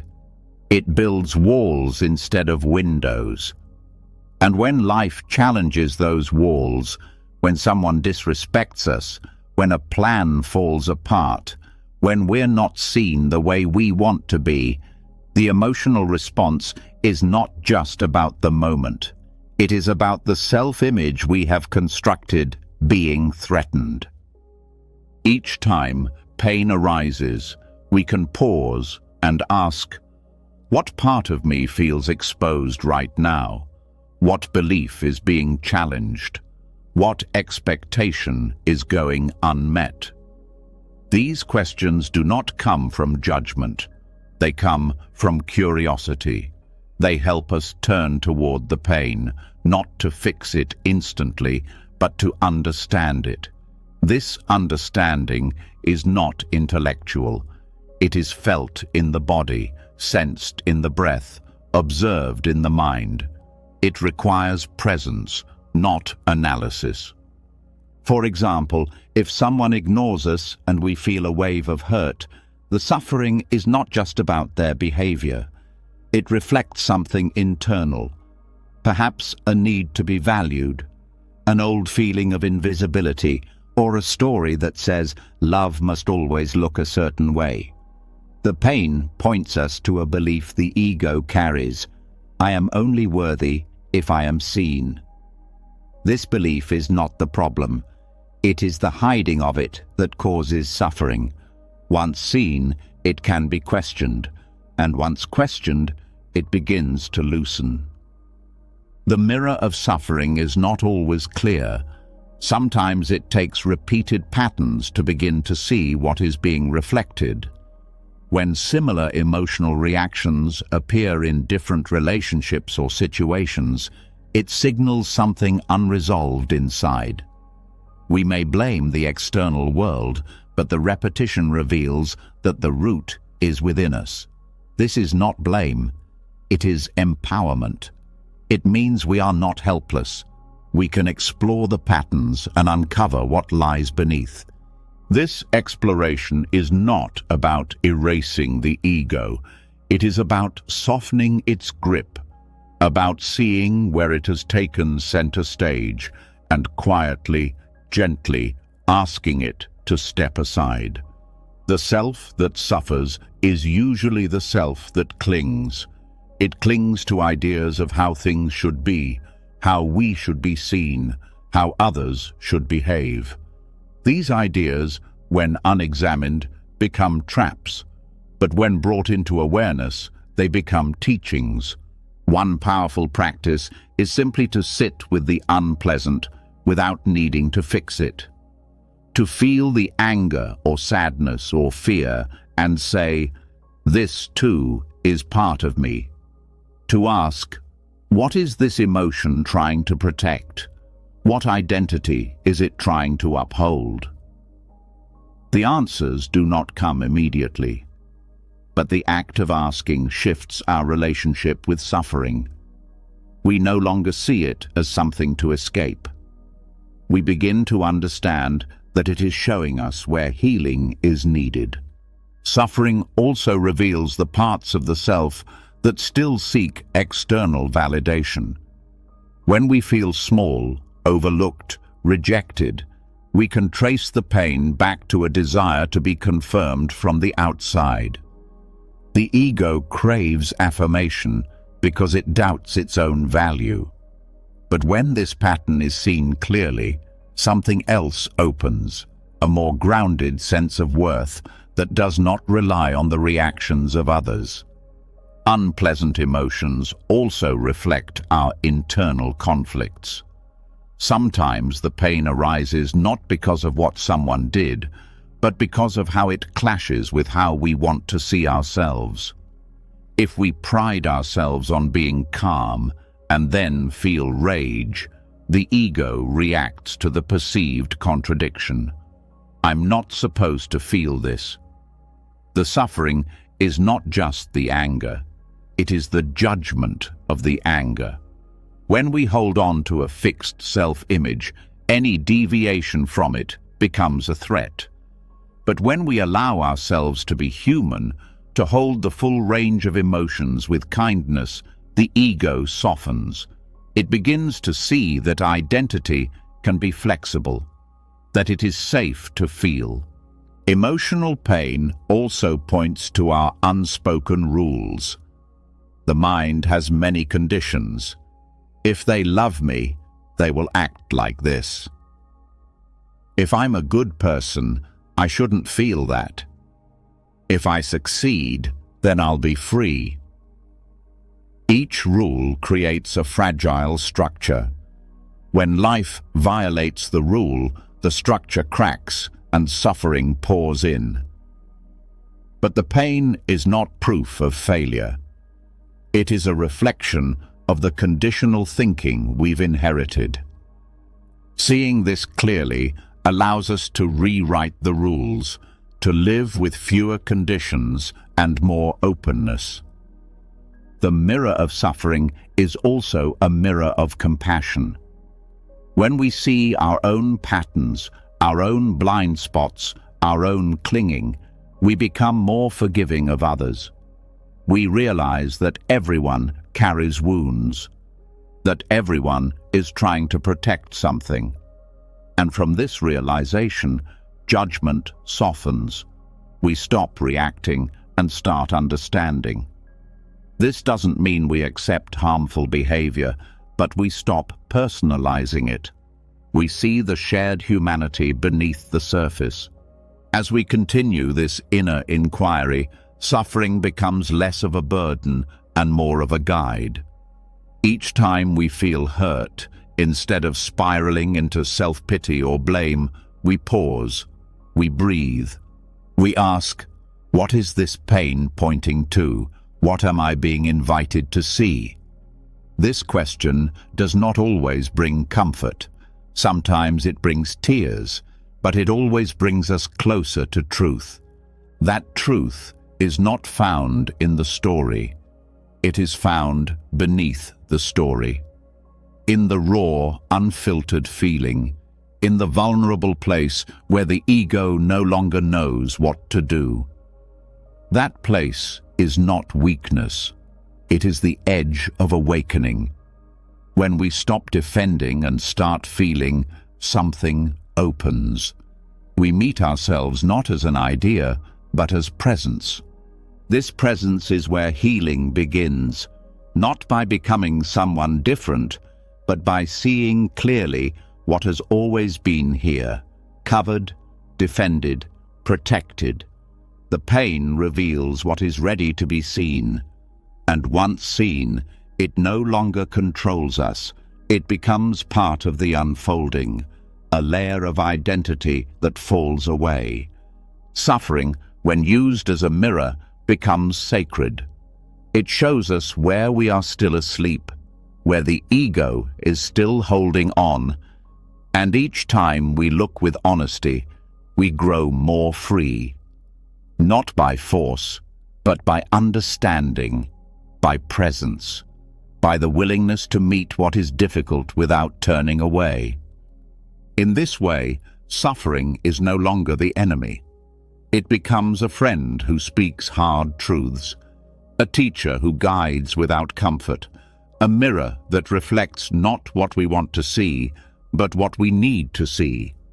And when we have the courage to look, we find that what suffers most is not the deepest part of us. What suffers is the image we are trying to maintain.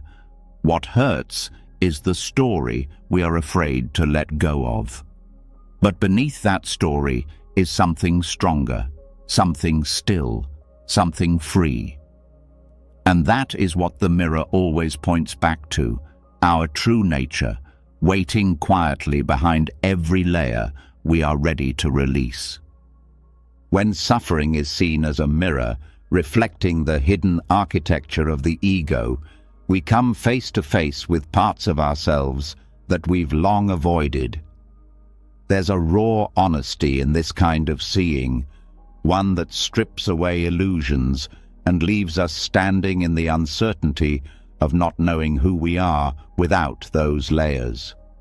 And in that space where old stories fall apart and new clarity has yet to take root, many encounter a silence that feels less like peace and more like spiritual despair. The questions become heavier. The path, once clear, turns dim. The effort begins to feel empty. In these moments, what carries us forward is not answers, it is faith. In Buddhist practice, faith, saddha, is not a passive belief in dogma or blind trust in external promises. It is an inner quality, a quiet but resilient confidence in the path, even when the terrain becomes difficult. It is what keeps us moving when nothing feels certain. Not because we are convinced everything will work out as we wish, but because something in us still remembers the truth, even when the mind forgets. Spiritual despair often comes after a period of deep effort. We've meditated, we've studied, we've reflected, we've done the work, and still suffering returns. Still, confusion clouds our insight. Still, the sense of progress fades. This can lead to disillusionment, not just with the world, but with the practice itself. We begin to wonder if any of it matters, if liberation is real, or if we are simply chasing another idea. This stage is not a detour. It is part of the path. And it is precisely here that faith becomes essential. Not the kind of faith that demands certainty, but the kind that allows space for doubt without collapse. It is a faith built on something deeper than mood or result. It grows from direct experience, the moments when the mind was clear, the heart was open, and suffering loosened its grip, even if briefly. Faith is what allows us to trust those moments, even when we can't recreate them. This kind of trust doesn't need to be loud. It doesn't need to be convinced. It is a simple willingness to keep going, to keep sitting, to keep breathing, to keep looking inward, even when the mind whispers, "What's the point?" That whisper is familiar to all sincere practitioners. It visits in periods of dryness, when insight seems distant and effort feels futile. But it is not a sign of failure. It is a sign that something deeper is being asked of us. Faith is what allows us to stay present when the old frameworks no longer comfort us, when the beliefs we held start to dissolve, and the identity we built through practice begins to feel empty. This emptiness is not the end of practice. It is the threshold. What emerges on the other side is not a new belief, but a deeper surrender. Faith carries us across that threshold. In Buddhism, faith is one of the 5 spiritual faculties, alongside effort, mindfulness, concentration, and wisdom. It is not superior, but it is foundational. Without it, the other qualities lose their grounding. Effort becomes strain, mindfulness becomes mechanical, wisdom becomes cynical. But with faith, all the other faculties are supported. Faith fuels effort with patience. It gives mindfulness meaning. It opens the heart to insight. This is not abstract. When despair comes, we can feel the body contract, the chest tightens, the breath shortens, the thoughts become heavy.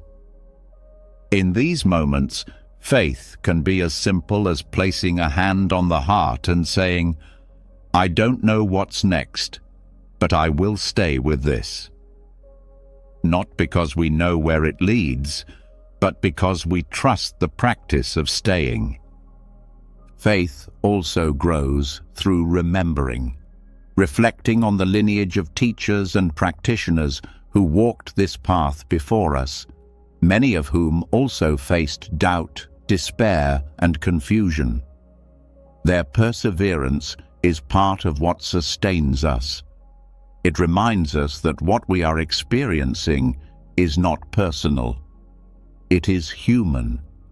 It is part of awakening. Faith connects us to something larger than the self. This connection is especially important when spiritual ideals become internal pressure, when we compare our progress to others or to imagined standards. Faith interrupts this pattern. It reminds us that the path is not linear, that awakening is not a product to be measured. It unfolds at its own pace, often through setbacks, spirals, and silence. Sometimes faith looks like doing nothing, like resting, like allowing ourselves to be held by the earth, by breath, by the present moment. It is the courage to pause without demanding clarity, to trust that the silence is working on us, even when we can't feel it. That trust is not naive, it is mature. It grows not from fantasy, but from intimacy with our own process. Faith also helps us hold paradox. The paradox that we can be deeply committed and still feel lost. That we can love the path and still question it. That we can let go and still feel afraid. Faith doesn't resolve the paradox. It holds it. It gives us the strength to walk with it, to breathe through it, to allow it to shape us. In this way, faith becomes not just something we use in difficulty, it becomes part of who we are.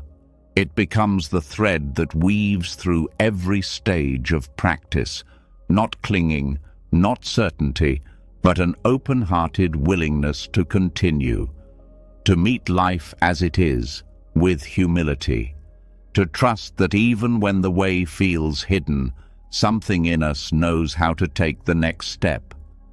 That step may be small, it may be a breath, a bow, a gentle return to the cushion, an act of kindness, a moment of honesty. These are the steps that rebuild faith, not by force, but by remembrance. Each one says, "I trust this enough to begin again." We do not have to feel inspired to have faith. We do not have to feel spiritual. We do not have to feel strong. Faith includes weakness. It includes confusion. It includes everything, because it is not a feeling. It is a relationship. A relationship with the truth, with the path, with the deepest part of ourselves. This relationship is built through practice, through showing up, through staying with what is hard without needing to escape it. And through those acts, faith deepens. It becomes less about believing something and more about becoming someone who no longer turns away. Even the Buddha spoke of doubt as one of the primary hindrances. It clouds the mind and freezes the heart. But he also offered a remedy, not blind belief, but investigation, not passivity, but engagement.